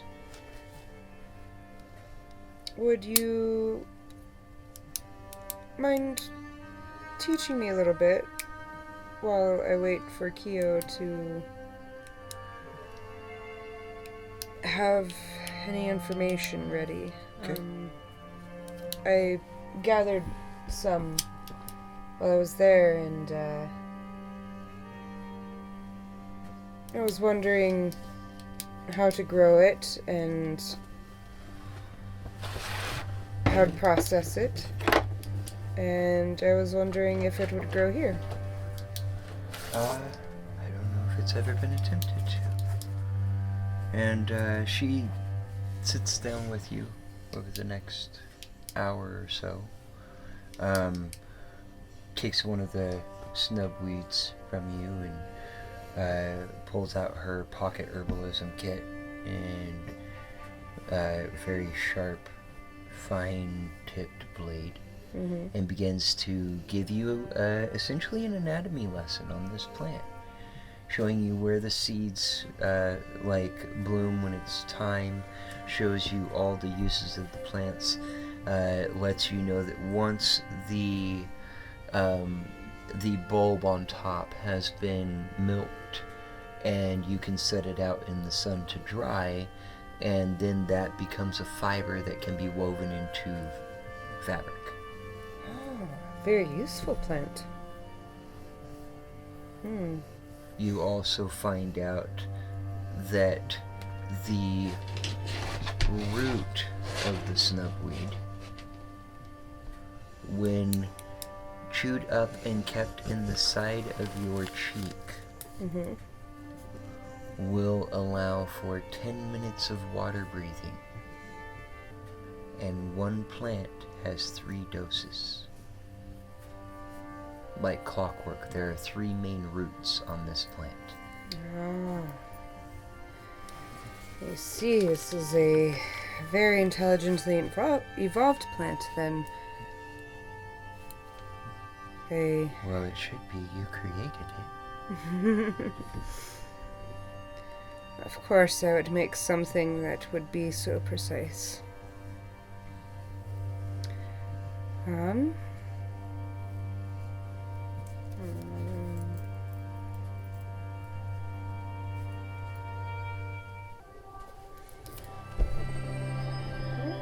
Well, just gonna spend some time learning the stuff from her, and ask her if maybe she wants to try pointing out some spots where I could try to plant some of these at. So after about an hour, after your lesson on the plant, over the next hour, you guys go walking through. You got lucky, and in that pound of the snubweed, you happened to pick one that was actually in seed. That's what I would have done. Okay. If there was one that was in seed and the others weren't, I would have picked one that was in seed. So, and you go around and planting the seeds. I assume you do druidcraft as you're going. And you see the little plants break through and whatnot. Well, I know you'd probably like to get back to your father. When were you thinking of heading back to your village? I haven't decided yet. I did just arrive yesterday, after all, after a few days' journey. Yes.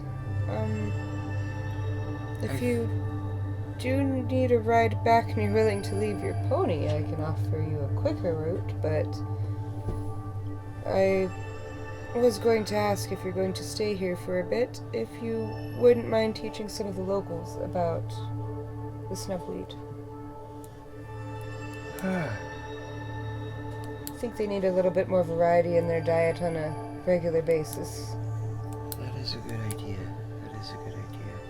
Yes, I was thinking of leaving tomorrow, so I guess I could take the rest of the day and do that. I'm sure it won't take them long. They seem pretty capable here. They are. And I think now they might have a little bit more time to learn things that aren't directly related to day-to-day survival. Maybe be able to plan for a little bit more long-term now. And as, you guys are finishing up and whatnot, you see off in the distance Kyo, running up. Almost looks like he's hovering above the ground. Doing the Dragon Ball Z way? Yeah. And, he comes up to you. I think I may have found a solution. What's that? Come with me back to the hut. Quickly follow him. So, you go back into the hut and you walk in, and the first thing you notice is this massive book. His alchemy station has been cleared off, and it is taken up by this book that, when opened, is actually wider than he is tall. Where were you hiding this book? It's usually kept in a safe spot. I just didn't notice it before, and it's quite large. Oh, and that reminds me, as soon as I figured out who you were, I started searching for it. I misplaced it because it's been 4,000 years. But I found this. And he hands you this little journal. Journal. Yeah, it's... The cover of it's made out of overlapping rose petals. My craft. And it's got a vine that basically is holding it, wrapped around it, holding it closed. And when he hands it to you and you touch it, you get a very strong sense of familiarity. Turn notifications off. What's this, Keo? I believe that it's your journal. You gave it to me before you left. I did. There must be something important in it, then. I'm gonna open it up and quickly glance in there. Wait for him to... I think I'm about there. Just give me a few moments. Go ahead and peruse through that. He goes back to the book, and you notice that the section of the book that he is looking at on the big top, like it looks like an encyclopedia. That's the best thing that you... And he is currently in what you would know in common as, but it's in Elvish, okay? Like, it's in Elvish. Actually, no, sorry, not Elvish. Sylvan. Okay. He's reading this, by the way. He's reading something in Sylvan. Alright. Okay. Mm-hmm. And you look at it, and one of the words that stands out to you is fungus. Okay.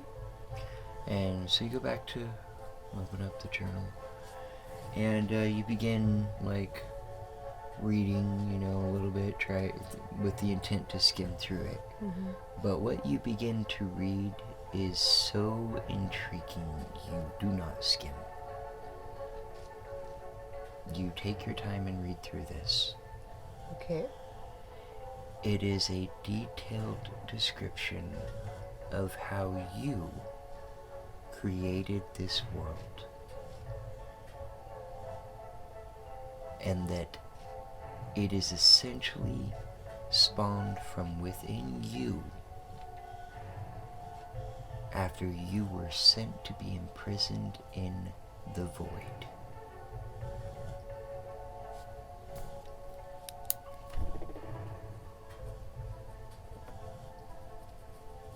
And there's a diagram in there that has, you've seen it before, the planes of existence.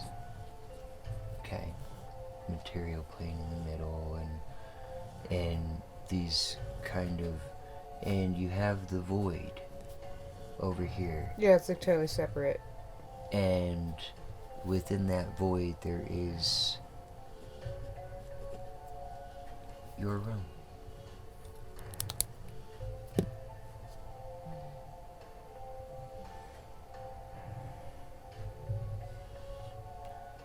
You find out that the entire process to create this world, you blinked and it happened.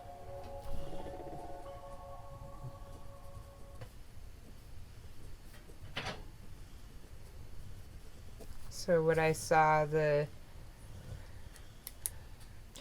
planet growing in fast motion was actually slow motion.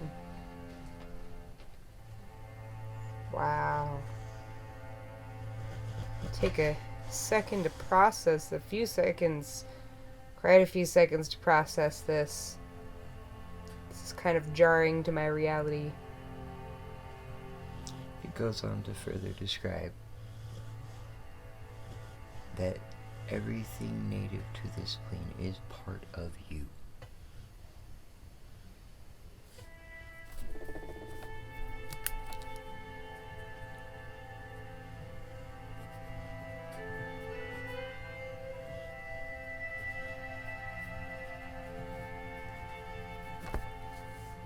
Okay. Towards the end of the journal,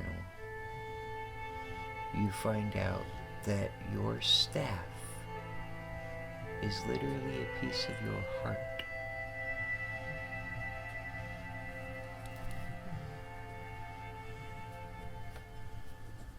And was created with this realm.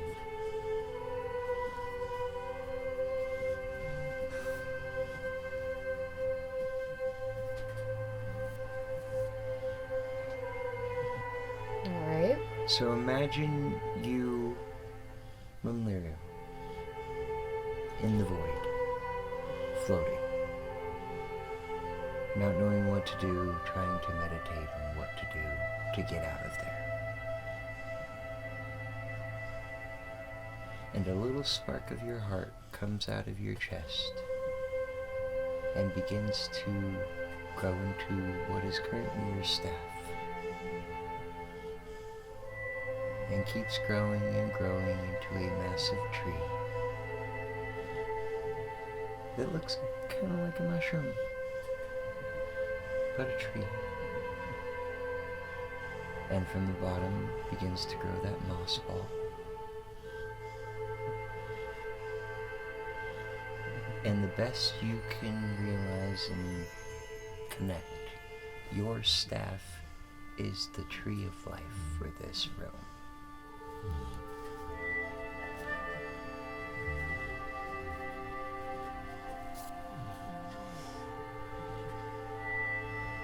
There's not too much detail in your staff on your staff because and when you get to the last page, at the bottom of the page there's a ... Almost like there's more than one journal.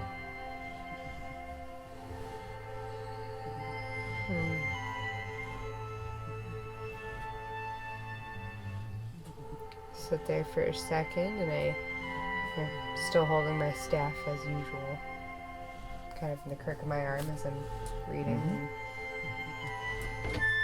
Kind of drop it in my hand and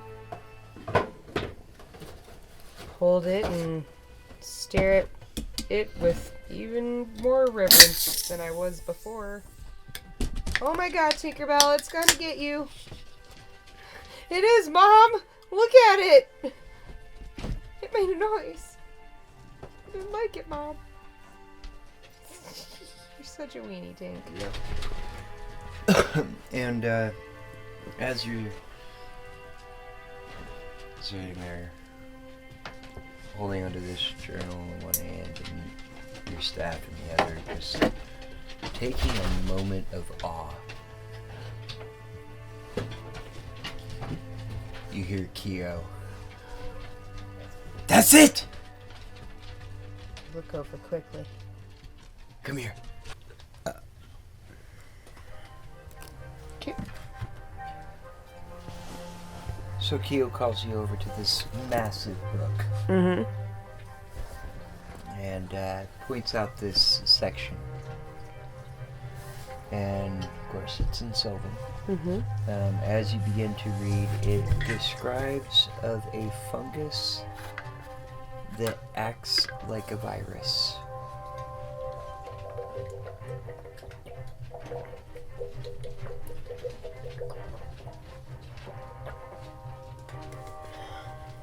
And Keo looks up at you. In the early days of this plane that you created, this world, there was a plague that swept the land. This fungus. You were able to control it, but you being you, all loving and our creator, knew that you created it for a purpose. I created it. Yes. Why would I do that? Maybe this is why.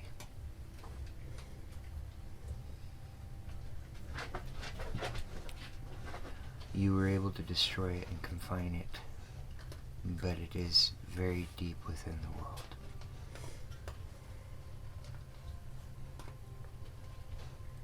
If I created it, then I suppose it's my responsibility to keep it in control.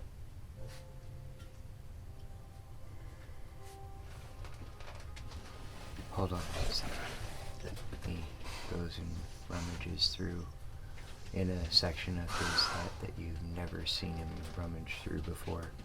You do notice, however, when he lifts up like this piece of cloth, that there is a big open spot between like a few other books. It's where the encyclopedia was. And he grabs the book, brings it over, and begins to flip through the pages, and it looks like a bunch of maps, and gets to one of the region that you're on, the continent. And he's like, where is it? Where is it? Ah.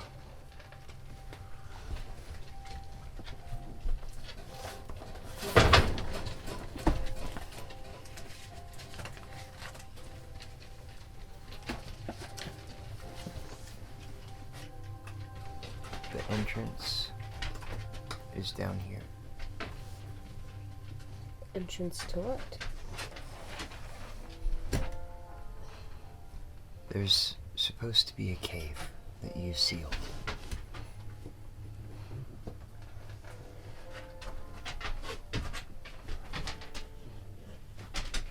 And this place is important somehow. Do you know what's there? I have never been. You forbid anyone to go to the southern continent. I think it was your way of kind of preventing anybody from dealing with it and possibly opening it back up. Okay.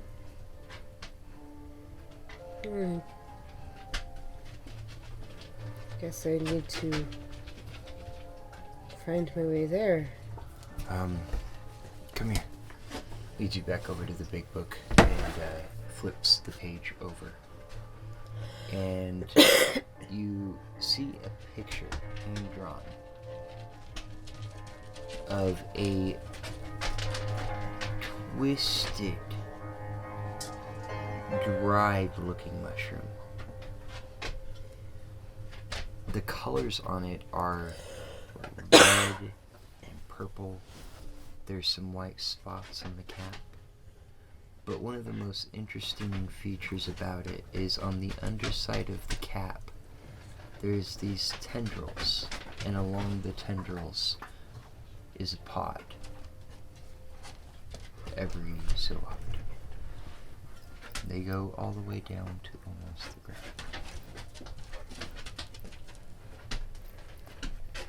What's this?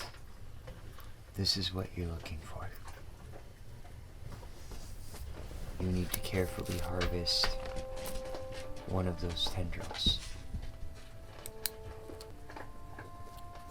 Just one of the tendrils. Yes, you don't want to bring it up anymore.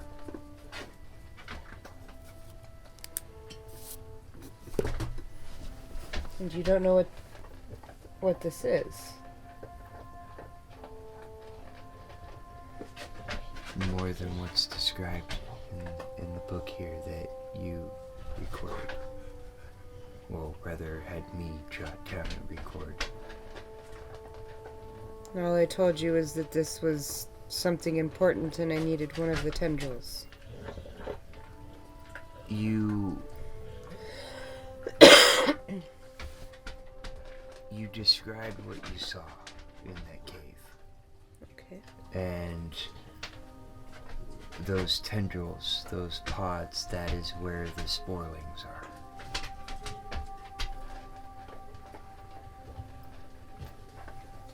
Sporelings. The spores from that mushroom. Okay. Well, These spores actually killed off some of the magical trees that you put around. That is why I think that it has the possibility of destroying this tree. Good thinking. Well, I suppose that will be my next destination.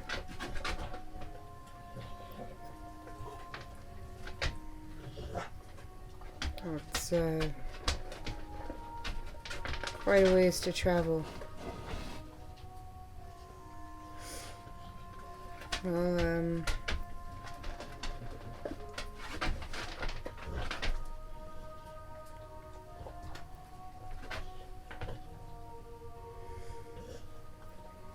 not looking forward to traveling that far alone, but, well, I suppose I'm not really alone. When you return, there is another pressing matter once you deal with this tree.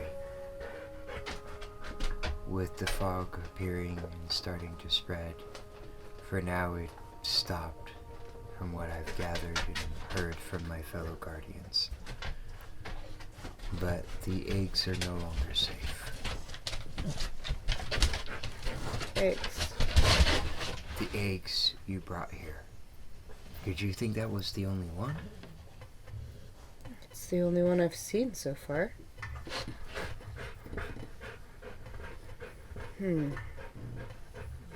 There's 8 of them. Well, if they are what I think they are, then we do need to keep them safe. I am assuming your siblings are in charge of the other eggs. Yes.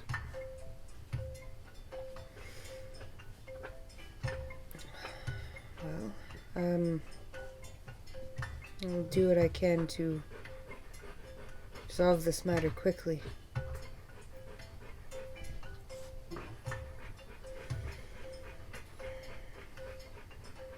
I won't lie to you, I'm frightened and I'm overwhelmed. I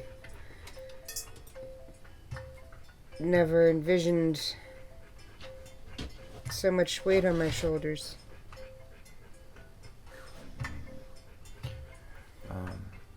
As you talking, he walks over to the silver egg and opens up a drawer under the desk under it and pulls out a little tiny book, like really like could fit in your pocket, and gives it to you. When he hands it to you, I forget that you can't remember.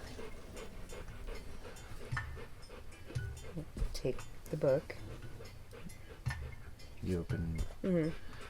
It's a description of each egg, each of the 8 eggs. One for each corresponding metal. Copper, bronze, brass, silver, gold, mithril, adamantium, platinum.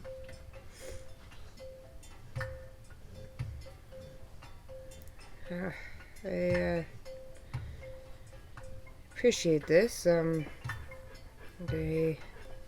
am starting to think that perhaps these are dragons after all. These are all eggs corresponding to metals. And, like I said, from what I understand, the dragons that are spoken more highly of all correspond to metals.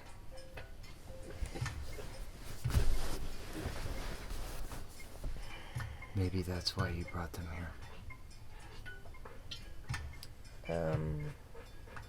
Has there been any change in the egg I brought here to you? Oh, you mean with the crack? Yes. No change as of yet. Okay.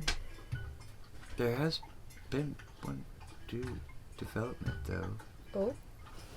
Outside of the hut where you were sleeping. Have you noticed the new rose bushes? No. It's almost like they just popped up overnight. Outside the community hut? Yes, where you were sleeping. Huh. I figured you planted them before you left.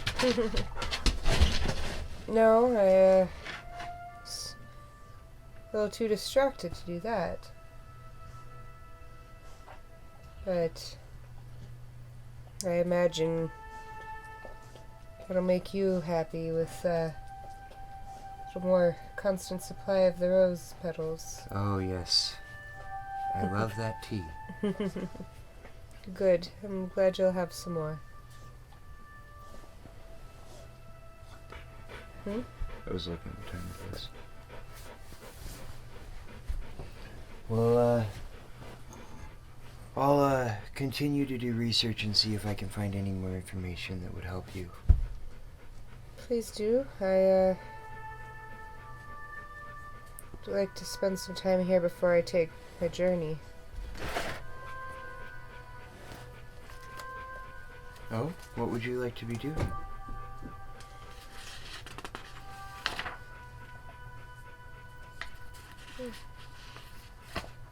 Just like to rest for a short while and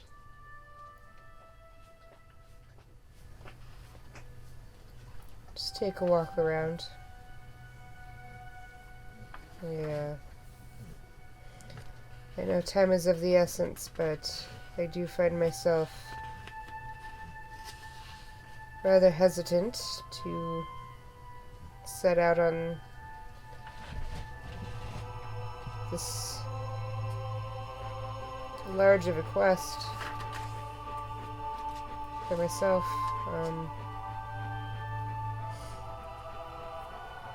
I suppose I just want to calm my nerves a bit. Do you have any way to contact me while I'm away? Ah, yes, I do. He, rummages through some stuff and hands you a scroll.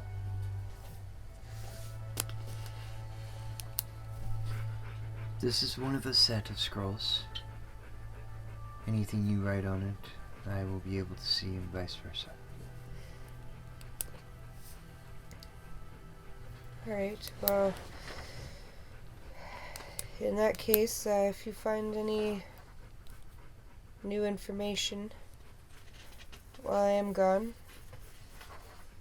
I will be sure to contact you. please do. I could use any help you have. You've been a great assistance. Well, like I said, I will continue to look and see if there's anything that I can come across information-wise to help you out a little bit more. But I will. I do know that that southern continent is overrun with many carnivores.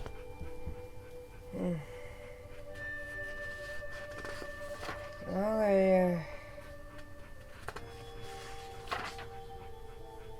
had figured I might run into something along the way. It does seem as if this place is rather wild. Well, if you'll excuse me, I need to get back to work. Of course. And thank you again for the herbs. Oh, much obliged.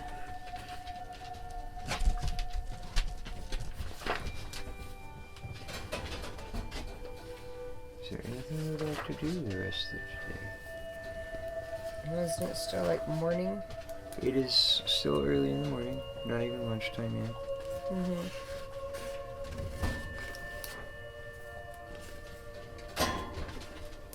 Probably just gonna walk around, check out all the villagers, see how they're doing. They're doing well. And probably just take a short rest. Take a little break midday. Mm-hmm. Is there anything you want to do, anything you want to read, anything you want to study, practice?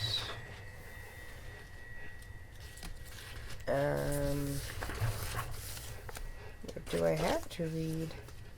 The only thing you really haven't taken an in-depth look at is the instructions on how to make Kyo's. Wait a minute. I did want to take a look at that, yes. Okay. Well, you begin to study that, and like you look at it while you're, taking your lunch and whatnot, and in the afternoon you begin to study it, and get a crazy idea that if you had the containers to store the ointment after it's been cooked, prepared, and whatnot, you could put it in your bag of holding and let it cure for the week that it needs to while you're on the road. Alright. And use your tea kettle to cook it. Alright. And as for that... How long does it take to make a batch? A batch, after cooked and cooled, once it starts curing, it takes a week to cure. How long does it take to cook? Oh, to cook? Well, normally it took him like 30 minutes. But this is your tea kettle we're talking about. Mm-hmm. It'll take a minute. Alright. I was just more seeing, did I have the time to sit down and do it? Yes. And the only thing you're lacking right now is containers. But you do know someone who has plenty of them lying around you could go ask for. Mm-hmm. As for the solidifying substance that he puts in there, Mm-hmm. you are now extremely grateful that you grabbed that snubweed. Oh? Yes. Because that snubweed, once milked and exposed to the sun, will harden, and there's some kind of weird chemical process that happens, and it basically makes it into a form of gelatin. Oh. Okay. Well, probably pop back on over by Kyo's real quick. Asking for some containers.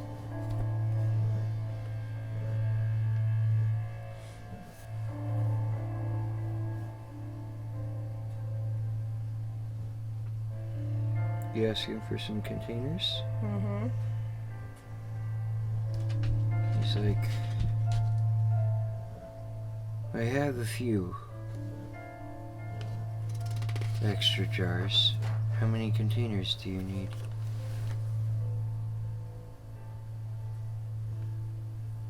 I'm not sure I harvested about as much for myself as I did for you. So, I'm assuming however many you would use on that. He goes over to his containers. Sets 9 on the table.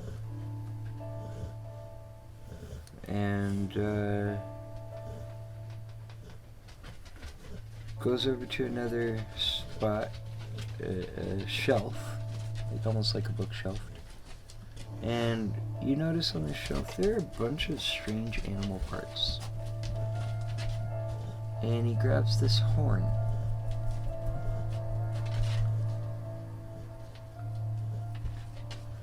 He gives it to you, he's like, make sure to use the ointment out of this horn. The ointment. Put it in the horn. Okay. And use it out of the horn. Okay.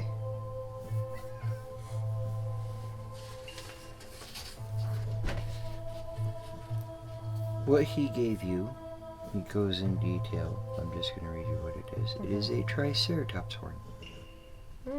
It actually resembles one of Trike's horns. Okay. And any die roll with a healing potion, and I'm going to count the ointment for this.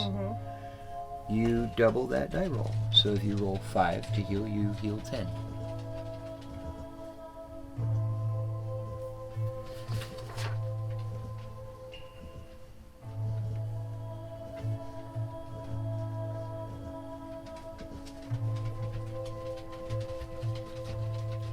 Okay.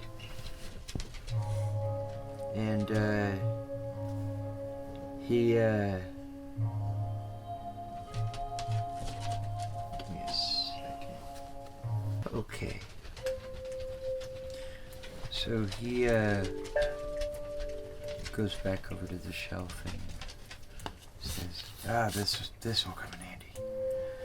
And he grabs this whip. Very dark black metal. This will help keep you safe.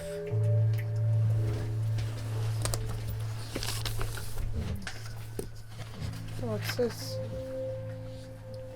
It is a Entropium Thunder Whip. Never heard of that before. Well, Entropium is one of the many materials that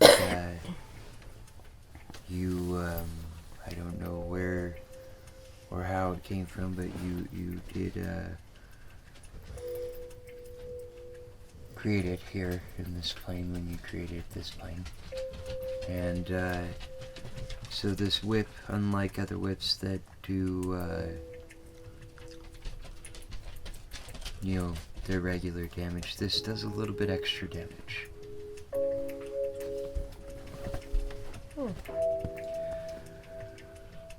As well as when you crack this whip on any surface, it will create a very loud, thunderous boom. And any medium or smaller creatures, i.e. the dinosaurs that are within 15 feet of you, may become frightened and run away. Oh, that could come in handy.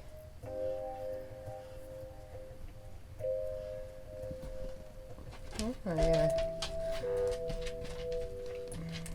Thank you for that. Tuck that away in my bag. And he grabs a bottle from the shelf. When you get to the continent, make sure to put this on your clothes. What is it? Something that is very hard to acquire. Tyrannosaurus urine. And the whip is the Thunder Whip. Entropium Thunder Whip.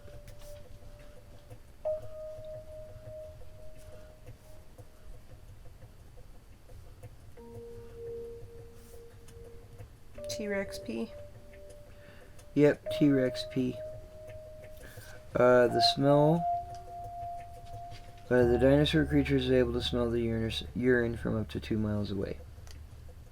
The smell causes large or smaller dinosaurs to flee from the odor, while huge or larger dinosaurs may be attracted to it. It lasts for 1d6 hours, and the entire bottle must be used. Okay.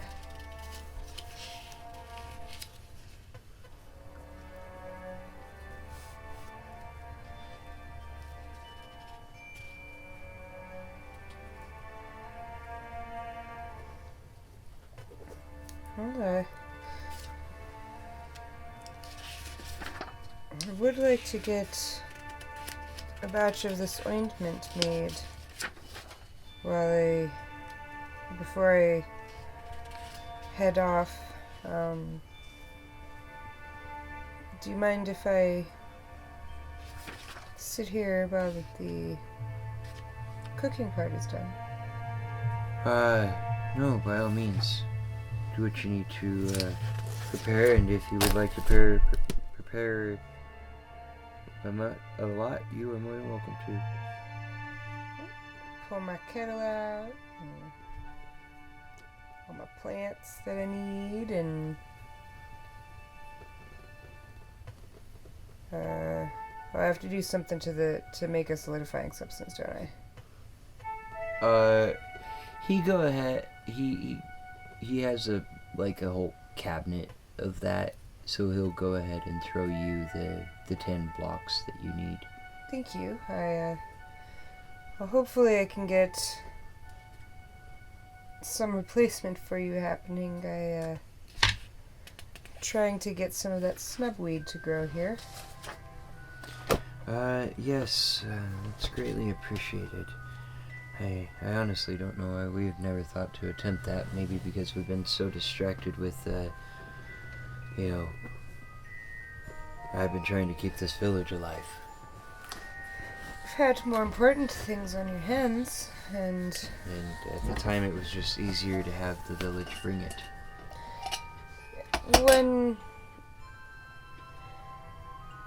When you have only such a short amount of time to live, agriculture seems meaningless. It is one of the last things on people's minds, I'm sure.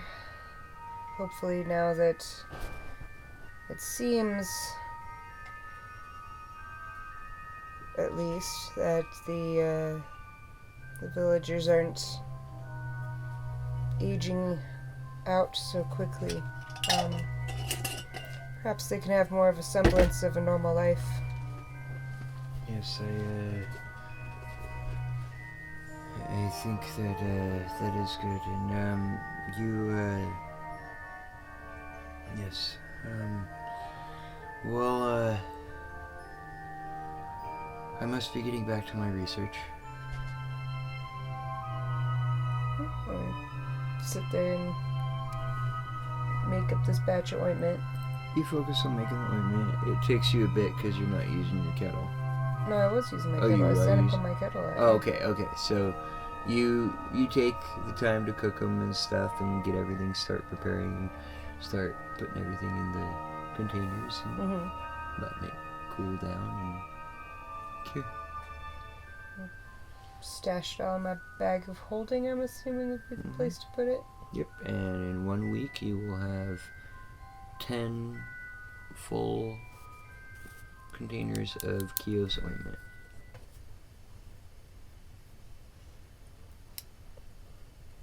You had to say it for me to fucking make the connection.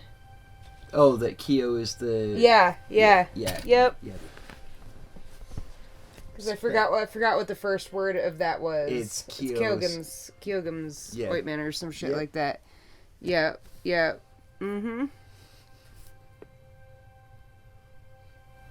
It's at that moment you realize that this ointment has spread into the other planes of existence. I've heard of this. Now I know why it sounds so familiar. And you realize that it is possible to leave this world. If the ointment can get out, so can you. Kyo, Are you the only one who makes this ointment? Yes.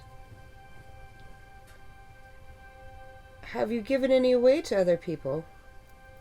Whenever I get a bountiful supply of ingredients, I tend to use it in trade and barter for our village. You would not believe how far and wide your ointment has traveled. Oh? I have heard tales of this particular ointment. Now I know why it sounded so familiar.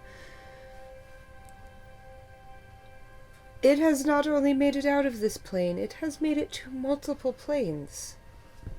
Your name is famous. You see him tear up a little bit. And like a moment of realization of how much good he has spread throughout the multiverse. You've saved a lot of people. Well, we both had a hand in it. Because wouldn't have been able to do it if you didn't create those plants. Or you, apparently. Well, it's kind of amusing to have a rather large part in such a big thing. Out of game. Fuck what the lore is supposed to be. I'm totally ripping off the items and putting them in my game. Fuck it. Because someone has to create it.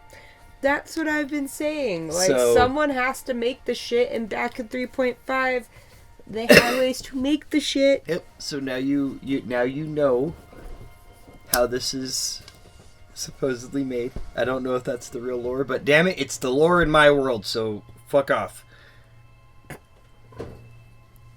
I am God and God has spoken. It is lore in your world, therefore it is canon. Yep. So so you do that. He's continuing to sift through books and read through the big book and trying to see, like, recall what's down there. What if there's anything else that he can give you before you leave. So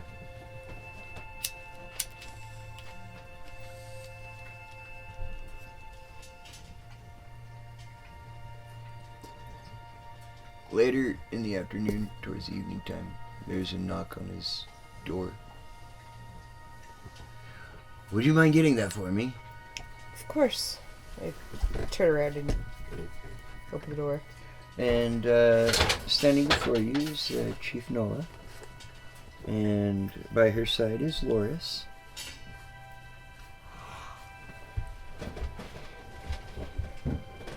We have something we want to show you. Oh? Will you come with us? Of course. So you've been hanging out with Keo for like 5 hours right now. And as you walk out of the hut, you notice in between his hut and the village, there is freshly tilled ground. They are beginning to plant crops.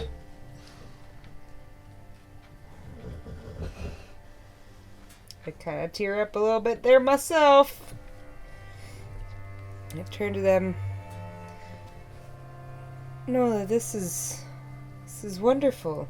Well, we have Loris to thank. In the haste of her leaving, she forgot that on her pony there happened to be a satchel of a bunch of the seeds of the snugweed. Ah. So we're going to attempt to grow it. That, well, I suppose I can help with that. Got the ground tilled. And When you're ready to plant, let me know. And over the... Oh, it's already been planted. It's already been planted. And over the... In the background, you hear some, like, tool banging and stuff. And you look across the way, because you were so distracted by, like, the tilled ground, that you notice some other villagers are starting to build something. What's going on over there? Well, Loris here has been describing to me in depthly the qualities that are needed to grow the other plants for the ointment. And so we're essentially building, I think she called it a green hut. And the plan is to clear some trees and try to create our own shaded environment. I think I might be able to be of some assistance. I do need to leave soon for a rather long journey, but I think I can probably spend the rest of the day, since I spent most of the day here already anyways. If you don't mind, I'd like to assist in your endeavors. Any assistance you can give. I reach down to the seeds that have been planted nearest me and start casting some druidcraft. So you go through the tilled ground and cast druidcraft, and as you walk, you notice that they're sprouting up and breaking through the soil. And about halfway through, you look up and you notice that there is like a crowd forming, watching you do this in awe, and like you look at the crowd and get a sense of hope in their eyes. And you look beyond the crowd and see the structure that's, been getting worked on while you're doing your thing. Notice that it's a hut, but the roof has slats and openings. So it's like a board, then a light opening, a board, then a light opening, and it's spaced out corresponding to give the right amount.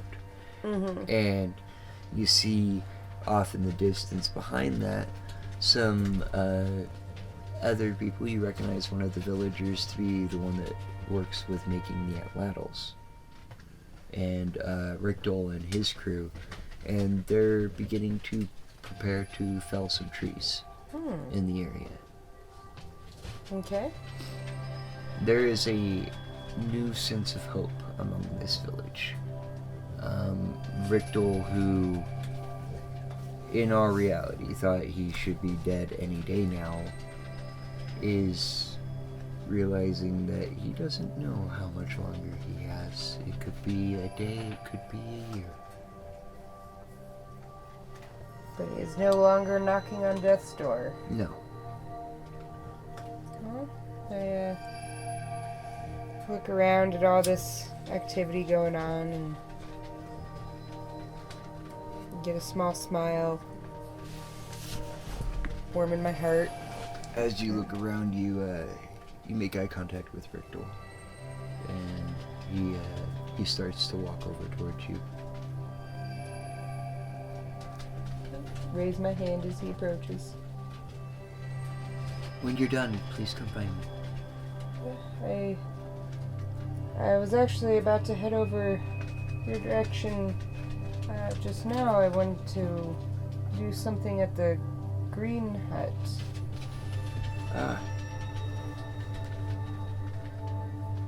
What were you going to do? Just trying to assist your village in your new farming endeavors as much as possible.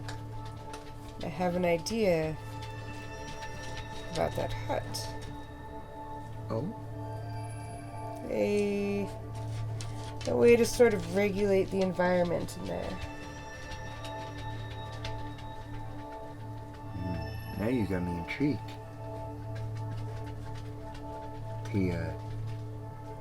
walks over to the green hut with you.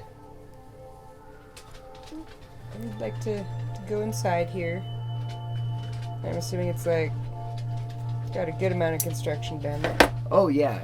Like as soon as you went into Keo's hut, basically what happened is Loris, like, this flood of information came pouring out of her mouth. And Nola realized what was happening, and so she started dictating for everybody to start taking notes and focus on each certain thing and pick out those points. So while Loris was jumping around all over the place, people that were skilled in certain things were taking notes, and after about an hour of her explaining things, everybody went and got to work. This village almost works as a unit. Well, they'd have to, and I'm sure the huts are fairly quick to. Oh, they mastered like putting up a hut. Like everything's got to be fast with like, these guys. These guys are Speedy Gonzales. They've been their whole lives up until now. It's been we must be with haste. We do not have much time. All right. Well, I'm gonna step in this hut, and I'm gonna go stand in the center. Okay. I'm gonna kneel down, touch the ground with both my hands, holding the staff in one hand. Dude. Okay. God, you are obnoxious as shit. And I would like to druid craft some moss coating the entire inside. Okay. So as you begin to focus over the next minute, some moss begins to spread out from your hands and go over the area of the ground. And it kind of creeps up the structure. And now this wooden framework is... No, this is made out of wood. Oh. This was made out of wood. Okay. I know. All the other... that's why it's, like... Part of the reason why it's going up so quick. Gotcha. Okay. Because when they're using the bones, they have to kind of, like, pick and choose and piece. With wood, they can just cut and go. And, so the moss creeps up over the whole structure, inside and out, and this green hut is now actually literally a green hut covered in moss. And you begin to notice that there's like little tiny flowers sprouting in the moss. As that finishes up, I slowly stand up and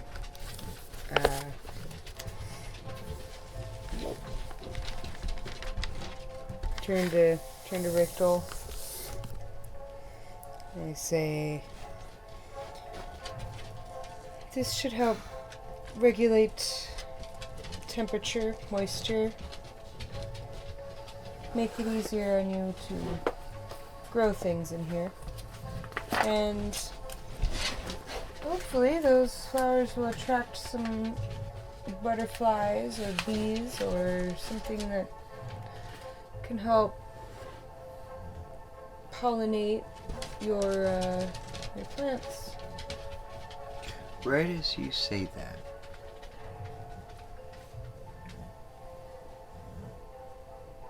it's about the green minute, and this beam of sunlight comes piercing through the forest canopy,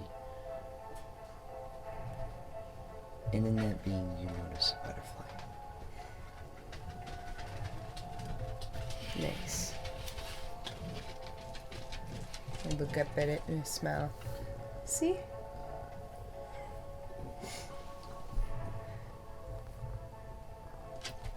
I don't know much, but I know nature.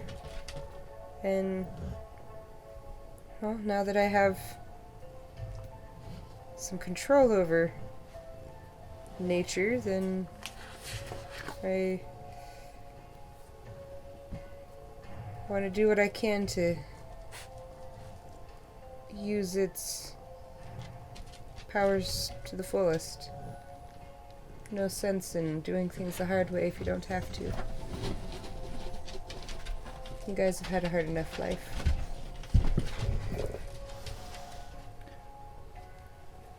It's greatly appreciated.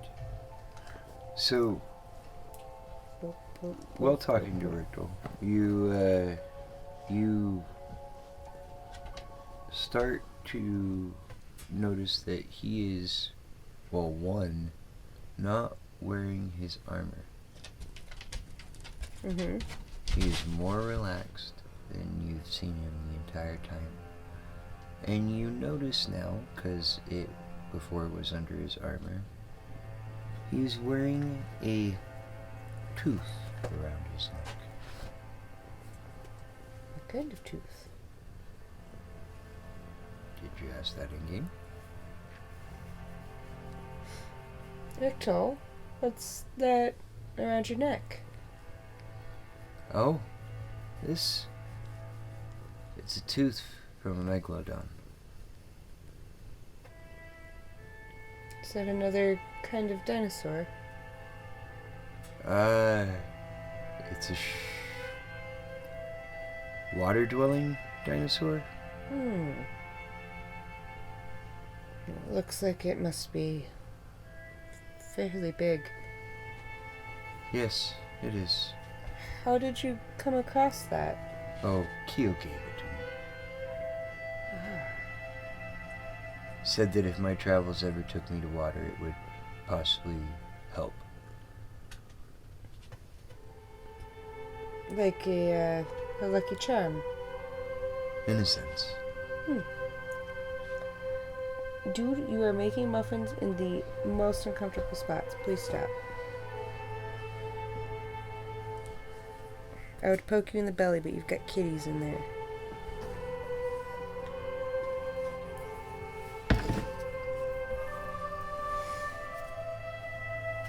Well, do you think you'll travel now that it seems like you might be able to? Maybe soon. But from what I hear, we need to have that tree over by the halfling village taken care of. Yes. That is my next order of business, is doing what I can to get rid of that thing.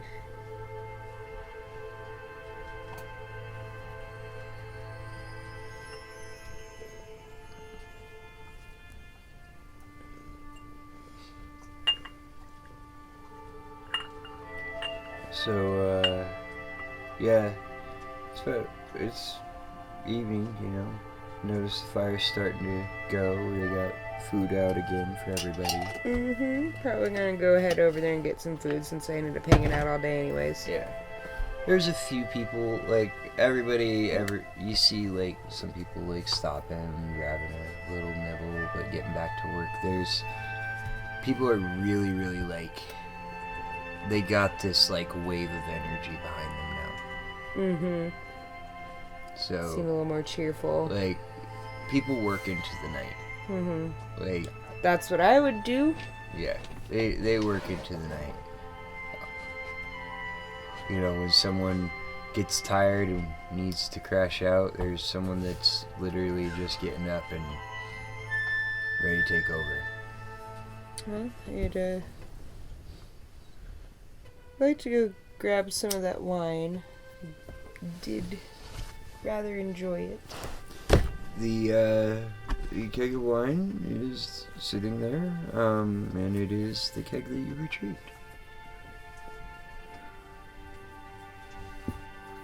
Awesome. You get yourself a glass of wine, take a sip, and it's very similar to the wine that you had before, except everything's a little bit richer in flavor. Almost seems like this was aged where the other one was minimally aged to where it was just wine, and this one has been aged for... Like, allowed to age. Like, this has been allowed to age for like a year. I just savor that delicious complex wine. As you swallow this sip, you rub your tongue on the roof of your mouth and feel a very generous, thick coating residue left over from the wine. And as you start getting the flavors coming through, it is an array of berries and citrus and earthy tones that, even though sometimes it seems like they shouldn't go together, they go together, and the aftertaste continues for about 30 seconds. And slowly eases and fades out. That's delicious. And after that one sip, you look up around you, and the Lifelight is visible.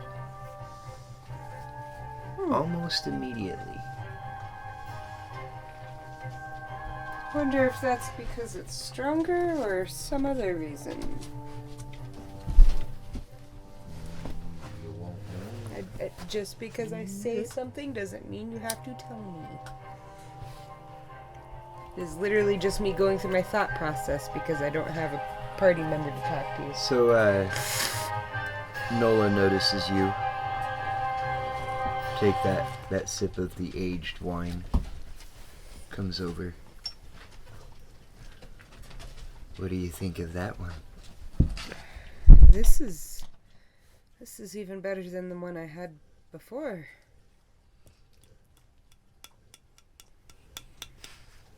I expect it will be easier for your village to plan to have finer wine now that your lifespans have increased enough to actually both prepare the wine and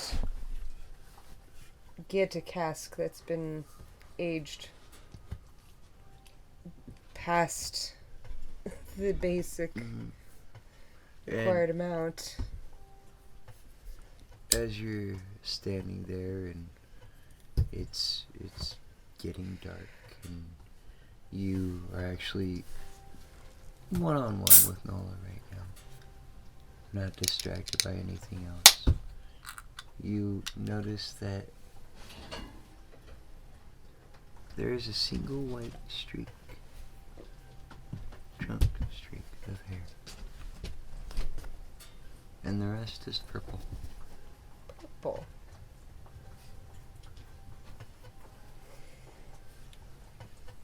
Your hair. Oh yes, isn't it lovely? It is. I never thought I'd see purple again. It is a beautiful shade. I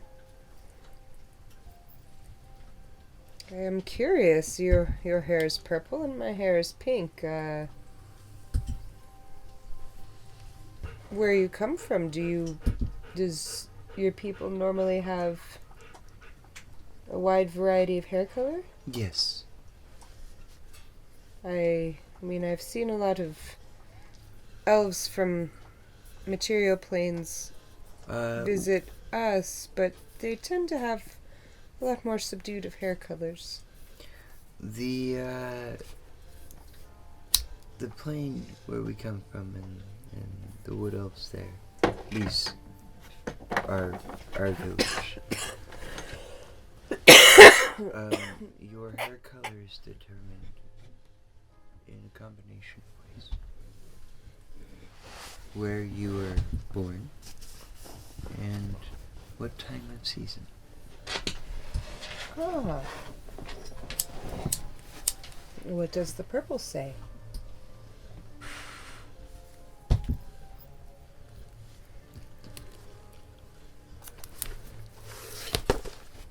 Trying transition between winter and spring.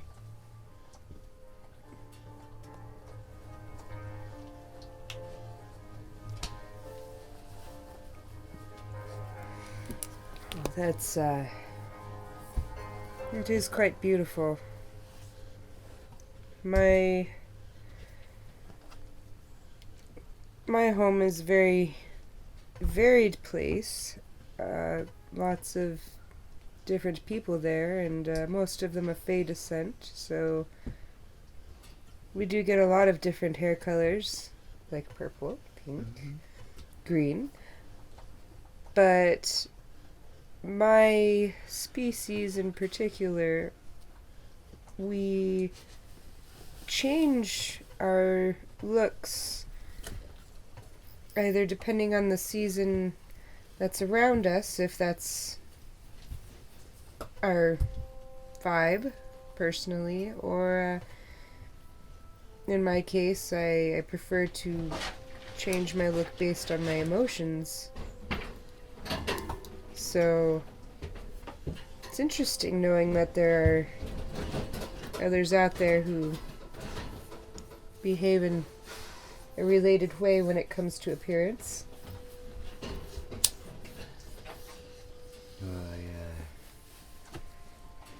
I guess I should be grateful you're in the season you're in. Yes, I am.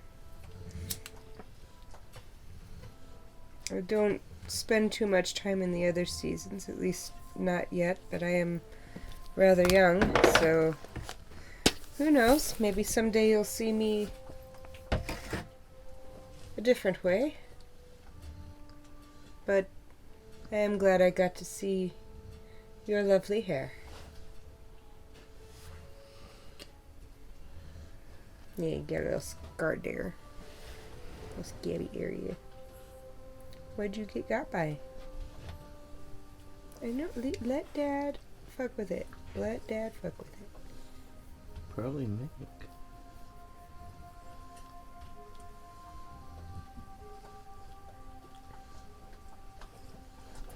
What's it look like?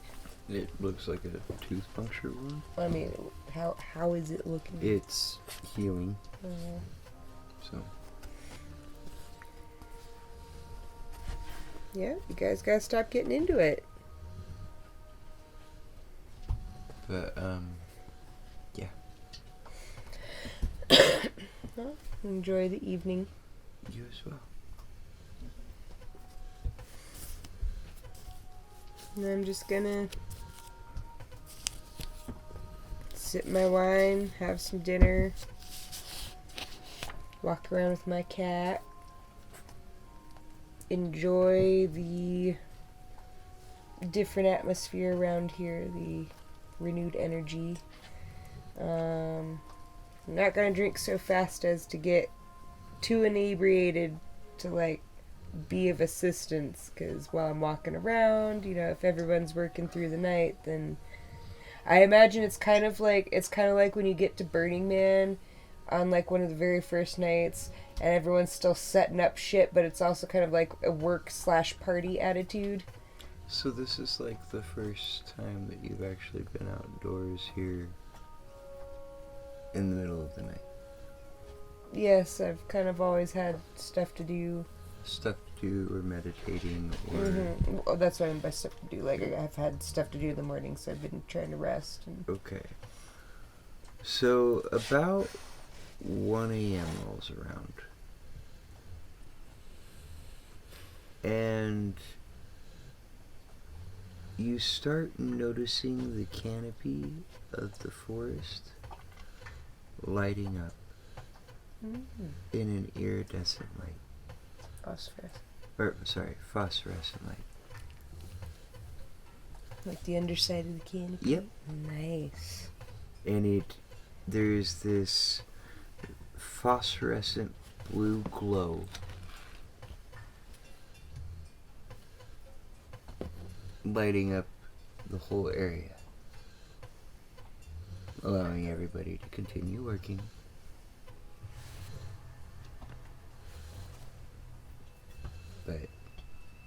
And it lasts for only about 2 hours. Okay. About 3 a.m., right when the light starts breaking over the horizon. Like just a few minutes before. Starts to fade away. Starts to fade away, and there's like a couple minute window. It seems like it's like way longer because of what you just witnessed. Mm-hmm. Like it's only like a 2-minute window, but it feels like it's like 5 or 10 minutes where it gets dark. Like all you can see is the light emitting from the village. Like dark. Not like scary or magic, just it's the moment in the night when there is no light. I know what you mean, that moment when the light actually starts to shift and your eyes can't fucking take it. Yeah. I know what you mean, that there is a few minutes. So, yeah. And, you're starting to feel a little worn out from working and helping and casting the spells, and feel like you deserve at least a short rest. What's the temperature outside like? Not too cold. I mean, probably, I want to say like high 40s. Like 48 degrees. Like I could sleep outside? Oh yeah. Weather? Okay. Especially if your cat's there. Well, I'm gonna go find a nice, like, grassy spot. No, like, nice, kind of out of the way, not too obnoxious spot. And, just curl up with my kitty and listen to the sounds of people working with high spirits.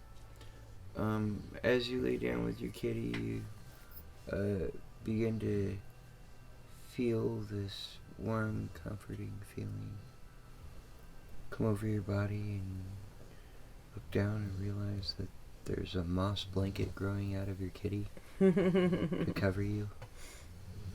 Snuggle up underneath it. It's the big spoon. Curl up to him. I don't know what it is, but before I not close my eyes and go to sleep, but I've got my eyes closed, but before I go into my meditative trance, I'm gonna ask my kitty, do you have a name? You haven't told me